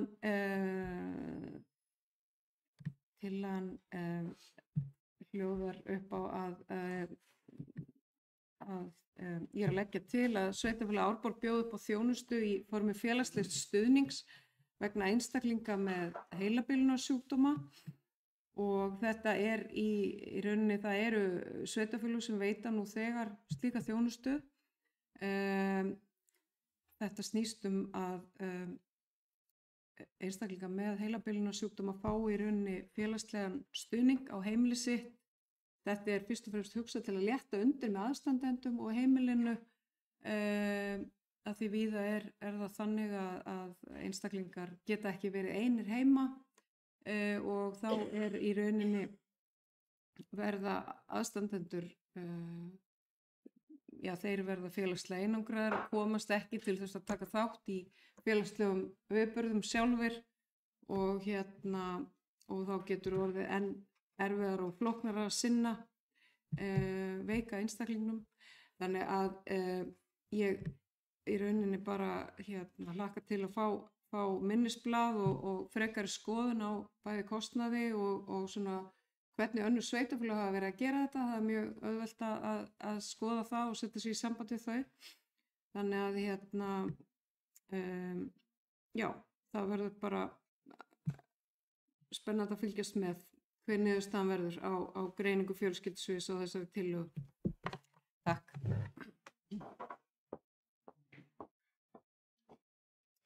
Takk fyrir þetta, Arna Ýr. Fleiri sem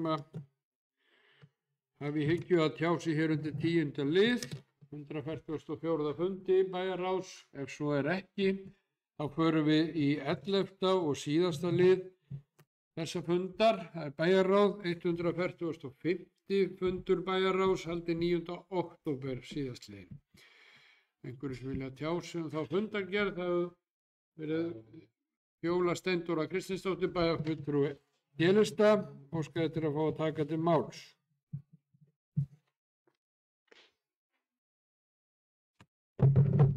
Já, forseti og bæjarfulltrúar tilheyrendur. Ég fæ meðal knúna til að koma upp undir lið 3 aðeins. Er varðar framtíðar staðsningu Selfoss kirkjugarðs, þar sem að mér finnst málið svolítið sérkennilegt þarna inni, þar sem að mér finnst vanta inn í svolítið á söguskýringum. En það er alveg ljóst á þeim tíma sem ég starfa sem bæjarstjóri fyrir sveitarfélagið Árborg að þá unnum við stöðugt að því að reyna að finna kirkjugarðinum stað, meðal annars með því að skoða landgengt stekkum sem að heitir núna Beitiland og hefði mögulega getað leyst af hólmi og gæti mögulega leyst af hólmi ennþá, þetta er svo sem land sem er ennþá til, vanda kirkjugarðsins á Stokkseyri sem mér skilst að sé einnig að verða þéttsetin, ef maður getur orðað þannig, og eins og Eyrarbakka, það væri miðsvæðis. Ég veit ekki hvort að það erði til þess að menn myndu rífast það mögulega fram yfir döð og gröf, en ég læt það líka milli hluta. En það var eitt af því sem við skoðum. Eins átti ég og bæjarritari þess tíma fund með Laugardalabændum þar sem við ræddum Laugardalakirkjugarð sem mögulegan framtíðar kirkjugarð fyrir Árborgarbúa, með það í huga að þar geti stækkað og þar væri til staðar auðvitað ákveðin húsakostur sem að þarf að fylgja því þegar að vera að færa kirkjugarð. Þá er svona æskilegt að þar sé einhvers konar skúr eða einhvert lítið mannvirki sem að geti hýst það sem að þarf að nota þegar verið að taka bara þegar verið að bæði taka grafir og bara sinna garðinum. Þannig að það var eitt af því sem við skoðum. Svo lagði ég nú líka til að það væri hægt að nota eða horfa til lands sem er einskismannsland, land rétt hjá nýrri fráveitu. Það er land sem er í sjálftöku ýmissa aðila og gríðarlega stórt land, kannski mögulega einn fallegasti staður sveitarfélagsins, við Sólsetur hið minnsta. Þar er gríðarlega stórt land og svo þetta land sem er lagt til núna, sem er mjög gott land. Ég bara vill ekki áslá það að það er aldrei verið kynnt fyrir íbúum nærliggjandi gatna, býð þar sjálf, finnst þetta ágætis hugmynd, en stækkunarmöguleikar ekki miklir þarna. Ástæðan fyrir því að það var ekki farið lengra með Laugardalakirkjugarð á sín tíma var, eins og alþjóð veit, fjárskortur sveitarfélagsins Árborgar. Þannig að það var ekki haldið áfram með það mál á sín tíma, enda við þá í rauninni að kaupa af þeim annað land og veghelgunarsvæði innanbæjar einnig undir. Þannig að það var bara í rauninni eitthvað sem var ekki hægt að halda áfram með. Þannig að ég fann mig knúna til að koma einn upp og ræða þetta eins vegna þess að þetta sannarlega var á borði bæjarstjóra og bæjarritara á þeim tíma. Svona þess að milli sem við hlupum með fjöregg sveitarfélagsins sem var á þeim tíma mikilvægara. En ég fagna því að þessi umræða sé komin að stað aftur og ég hvet ykkur til að horfa til þessara staða sem ég nefni, eins og þessa land sem er gengt stekkum, sem er stórt og mikið land og er miðsvæðis í okkar sveitarfélagi því að við erum jú með fleiri en eina kirkju og sóknin okkar enn stærri en bara innan Árborgar. Þannig að langaði bara að koma þessa framfæri. Takk. Takk fyrir þetta, Fjóla Steindóra, þá er Bragi Bjarnason, bæjarfulltrúi D-lista og Petra fóttakandi máls og síðan eftir hann þá tekur Brynhildur Jónsdóttir varaforseti að stutta í starfa. Forseti bæjarfulltrúar og aðrir tilheyrendur. Já, það er bara gott að þetta var opnað því þetta var einmitt málið sem við vildum aðeins upplýsa af því að það er rétt að þetta hefur verið til umræðu núna til fjölda ára og var meðal annars mikil umræða í aðalskipulagsvinnu á síðasta kjörtímabili og í rauninni má rekja þetta lengra aftur þar sem búið að vera að setja inn ýmis svæði skulum við bara segja en endaði á því að þau hafa verið tekin út og satt nú umræddan fund allavega einn með Laugardalabændum til að skoða þann valmöguleika en eins og kemur fram í bókun og það sem hefur verið unnið að áfram kannski óformlega og menn hafa velt fyrir sér alls konar staðsetningum og þá kemur upp þessi hugmynd.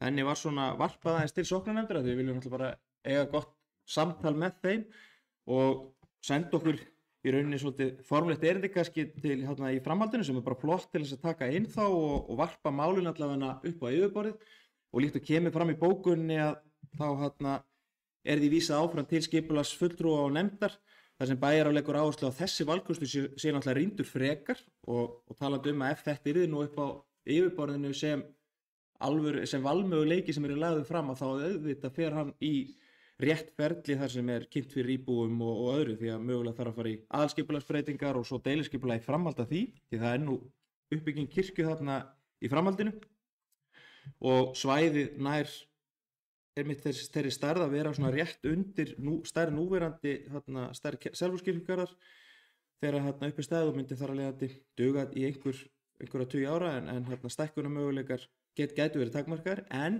einmitt eins og kemur fram að rýna eða skoða líka hvort aðrir valkostir komið til greina því að sannarlega hafa ýmsir valkostir verið á borðinu núna í gegnum árin eins og kom fram áðan og það er þá flott að skoða þá til samanburðar núna og leggja svo fram það til fyrir skipulagsnefnd einhverja möguleika og kost og galla og annars svoleiðis þannig að ég er mjög ánægður með að fyrir hönd sóknarnefndar og sveitarfélags að þetta mál sé allan að komið þá í þennan farveg og samtali verið gott við sóknarnefndina.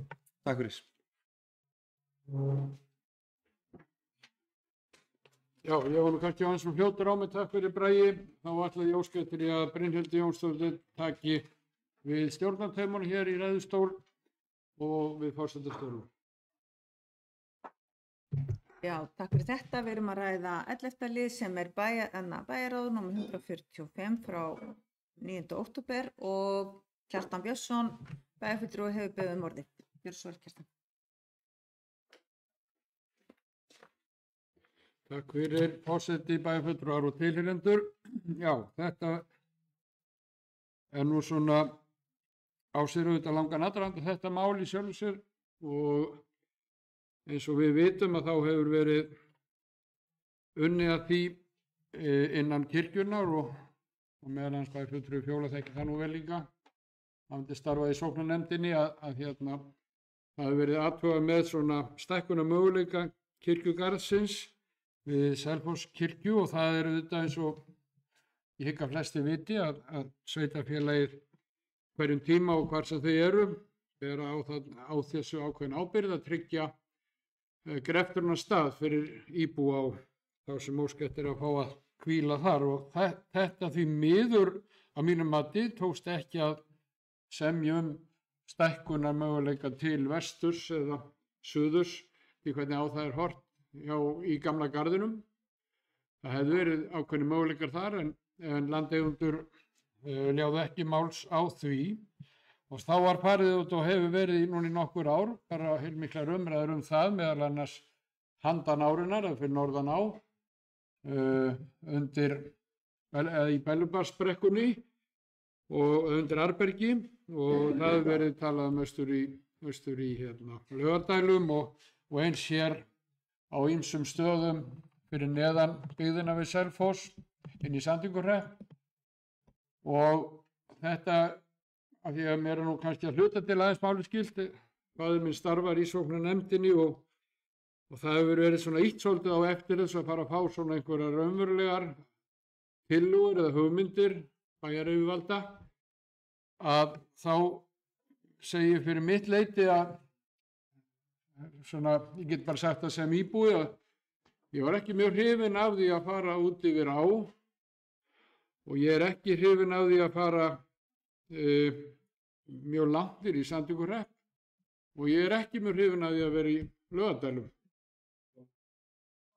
Já, það má nú vera Flóahrepp eða hvað sem er með það, það truflar mér nú ekkert, en ég er bara, það segir mína persónulegu skoðun á því, ég er ekki mjög hrifinn af því og það eru svo sem ekki mjög margir valkostir hér innan bæjarins á Selfossi með framtíðargrefturnar stað.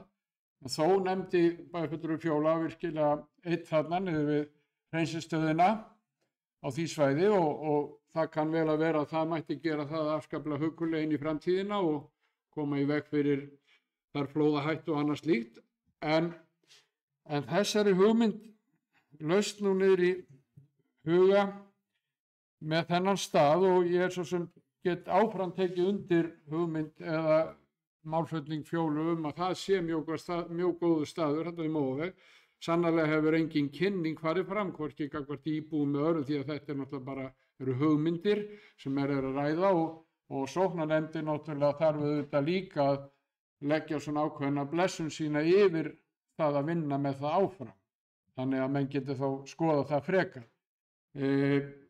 Þetta svæði þarna var nú hugsað á skipulagi sem svona opinberar lóðir eða einhverja þjónustu lóðir fyrir því opinbera, ekki byggingalóðir. Þannig að þarna fékk kaþólska kirkjan að mínu mati full stóra lóð en það er mjög mikil lóð þarna við hliðina á og hún er jafngildi stærðar þess garðs sem við höfum í dag í þessi þrír garðar eða sem er einn Selfosskirkjugarður. Þannig að ég held að það væri að mörgu leyti svolítið spennandi að skoða þennan kost og það er auðvitað annað sem kannski líka markast að því það er talað að 5, 6 ár, 7 ár sé eftir að garðinum. Eins nefndu bæjarfulltrúi Fjóla Stokkseyri, það kom fram hér á íbúafundum daginn að þar sé garðurinn svona komin á seinna skriðið en það er nú talsvert pláss þar eftir samt en þá að við tökum hlutfall af athöfnum og annað slíkt þar að þá á það nú að vera í einhvern svolítinn tíma en við þurfum að hafa það sannarlega í huga. Á Eyrarbakka er staðan nokkuð góð, það er gott pláss. Þannig að þetta er svona, ég get ekki orðað þannig að þetta sé spennandi umræðuefni en það er spennandi fyrir okkur íbúana og fyrir auðvitað sóknarnefndina og horti framtíðar að ræða þessa hluti og mér finnst svona einhvern veginn þessi hugmynd þarna við Móa að vera eiginlega svona síðasta hugmyndi hér innan bæjarins. Svo það sé sagt og af því að menn gætu þá deilt það að þetta sé ekki nóg mikil framtíð í þessu svæði þá er það náttúrulega þannig að samkvæmt því sem útfarar stjórinn sem stærstur er í á þeim vettvangum hér í okkar sveitarfélagi þá er hlutfallið alltaf aukast að lík séu brennd þannig að það gengur þá hægar á svæðið inn í framtíðun og það mun alltaf aukast meira hyggi vera hér á okkar svæði. Þannig að því að forseti tjáir sig svo sjaldan málefni að þá ákveði að vera aðeins langur hérna best afsökunar á því en ég loki málefni. Já, takk fyrir það. Ætlar að taka við stjórninni aftur. Kjartan Björnsson tekur aftur við stjórn fundarins. Gjörðu svo vel.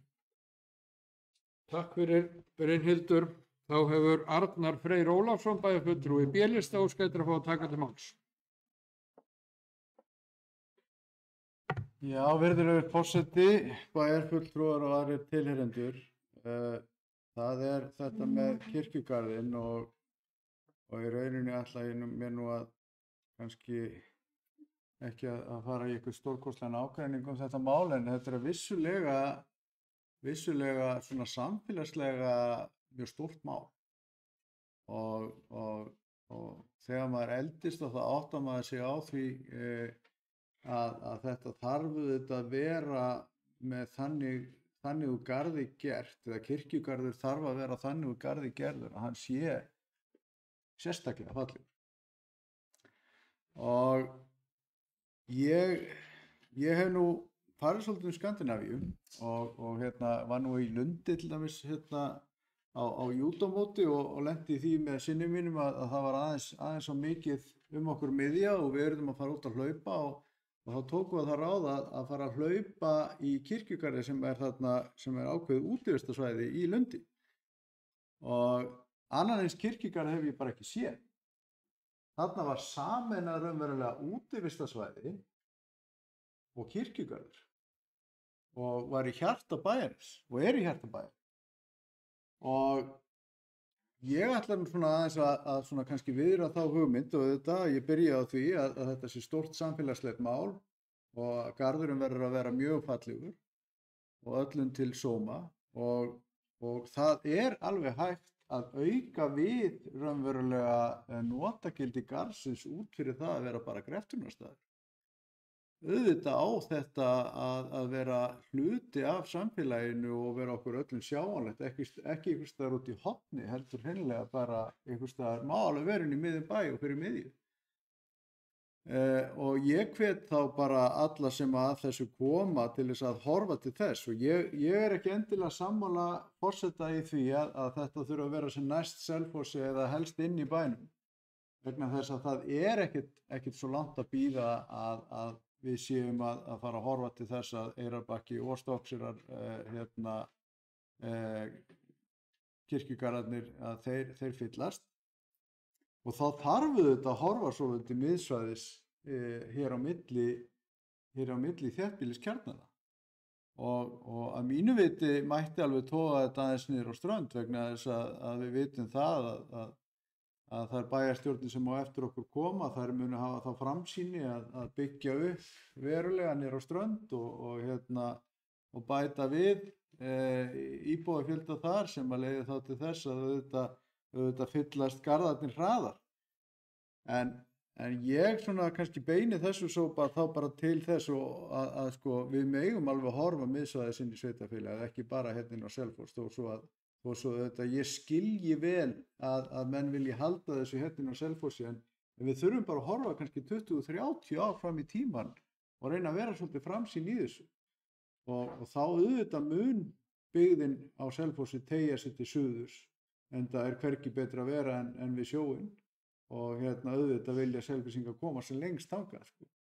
En engu að síður að þá held ég að þetta væri bara mjög skemmtilegt að setja svolítið mikinn metnað í þetta mál og velja staðina kostgæfni og gera hann þannig að hann sé í rauninni ekki bara syrgjendum til og þeim sem að látnir eru til þess að vera þar heldur einnig að í rauninni horfa á þetta sem einhvers konar útivistar stað.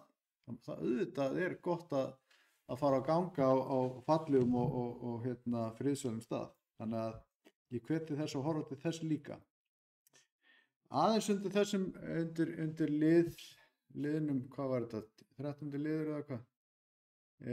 Sem sagt í bæjaráði sem að haldið var 9. október í fundargerð, að þar er í rauninni menningarsalurinn líka til umræðu og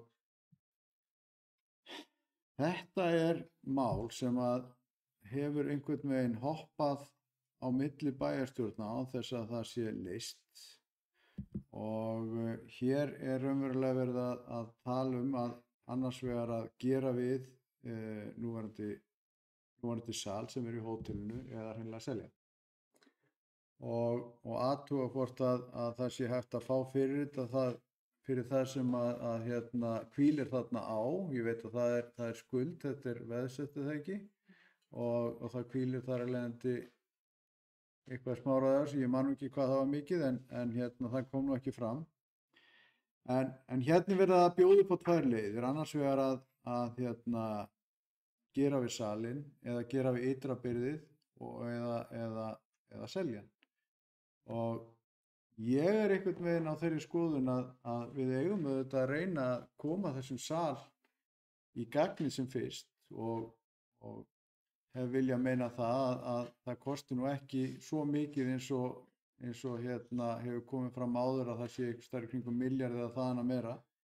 Heldur mætti væntanlega komast í viðgerði með ódýrari hætti og koma salnum í gang vegna þess að þetta eru vissilega fermetra sem að sveitarfélagið á og myndi nýtast mjög mörgum þó svo að það sé kannski takmörkuð hljóðeinangrun hérna í salnum, en þá þarf ekki að vera fram eftir allir nóttu einhverju tónleikar eða slíkt, þá mætti náttúrulega halda danssýningar þarna eða viðburðir sem er af kannski af lágstemmdum toga meira yfir daginn, kannski þarf ekki að ná fram að nótt.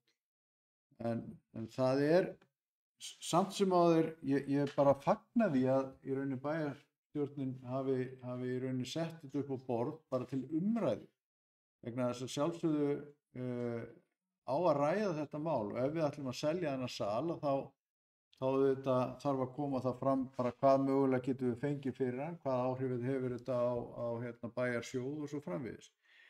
En þetta mál er eitthvað sem að auðvitað kannski bara verður þetta sett á sölu og borið, og við komum til með að geta losað okkur undan þessum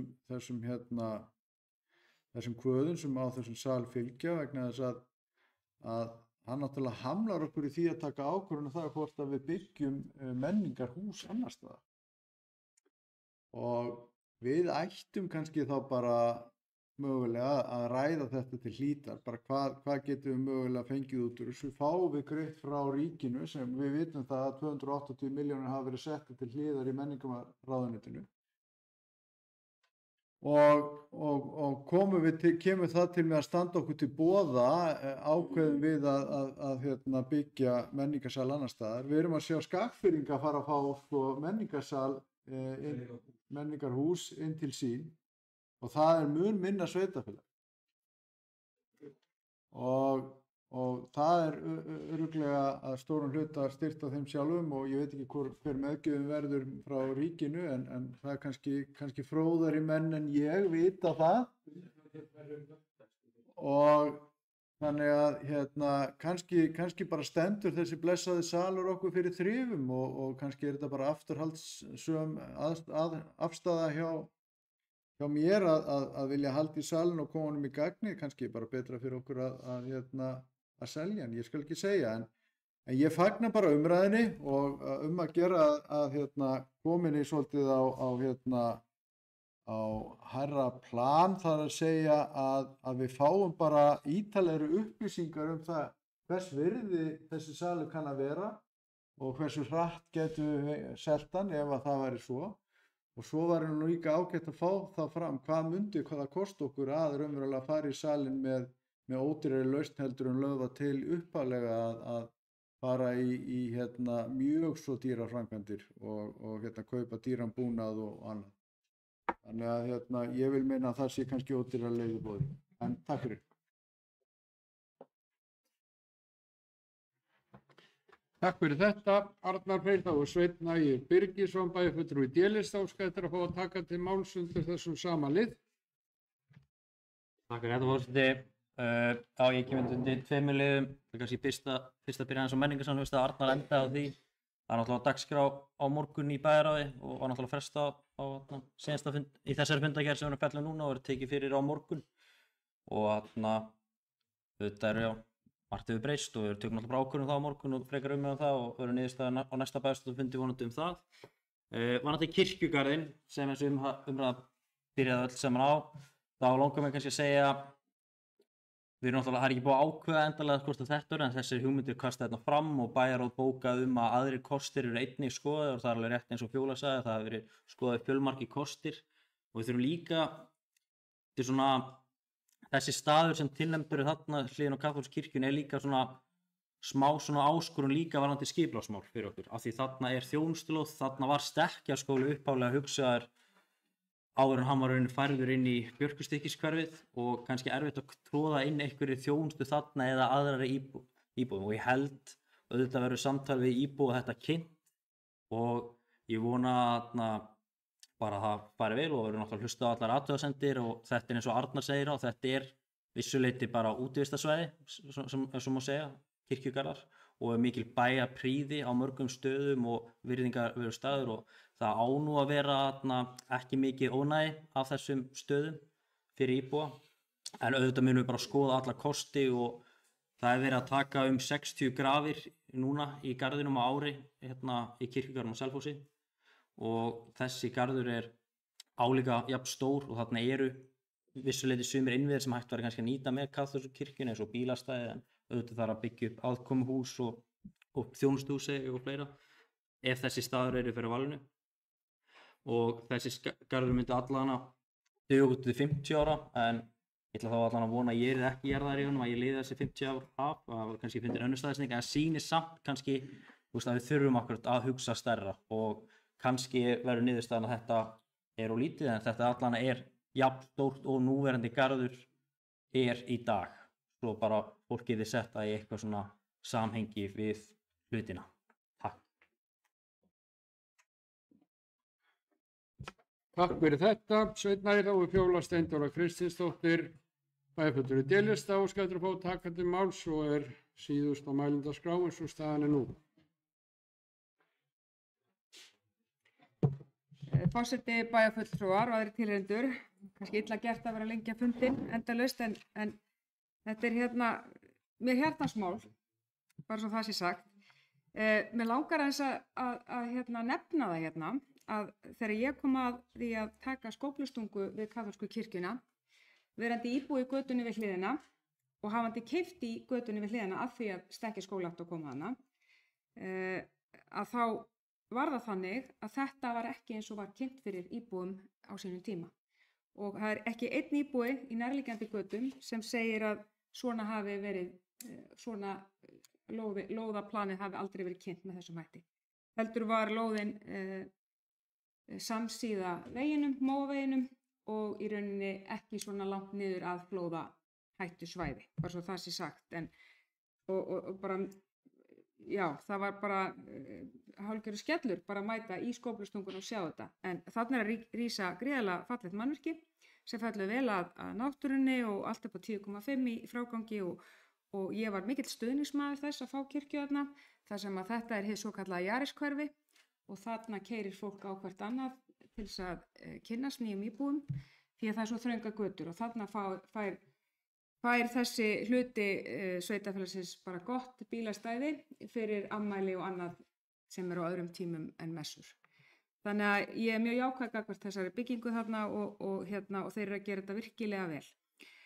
Af því að Kjartan kom inn á persónulega svona skoðun hvað hann langaði mest, þá ætlum ég að segja hvað mér langar mest. Mér langar mest að við tökum einskismannslandið sem ég gjörsamlega þoli ekki að sé í notkun af einhverjum aðilum sem að bara tóku sér og námu sér land þarna.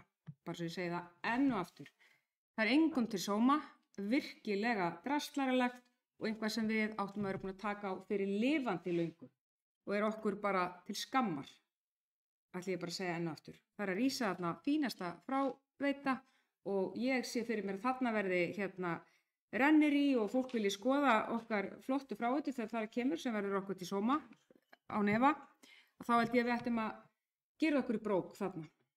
Að því sögðu, þá held ég að Flóahreppur og Árborg og Laugardæla kirkja þar fremst í flokki væri gott skref til að sameina þessi sveitarfélög.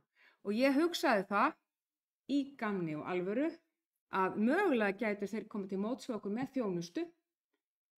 Við erum jú með sundlaugina og bókasafnið, með því að koma að því með okkur að við getum, þau sem kjósa, látið jarða okkur þar. Ég held ég að vera skýrðar og ég held að sé ekkert verið kostur hver annar.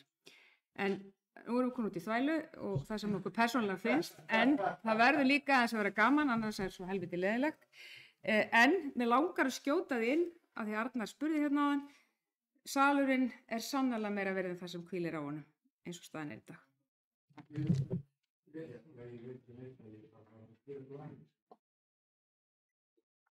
Takk fyrir þetta, Fjóla Steindóra, og hvort það kom hér fram áðan eða ekki, þá var það á lóð sveitarfélagsins og í húsi sem hafði verið rifið, sem var millifært þetta eða fært yfir þetta veð yfir á menningarsalinn. Hann var veðbandalaus fyrir það. Þannig að gott og vel, við erum búin að tæma mælindaskrána hér og við erum búin að ræða hér 11 mál á þessu 63. bæjarstjórnarfundi bæjarstjórnar Árborgar. Það er ekki fleira á dagskrá og ég segi fundi slitið.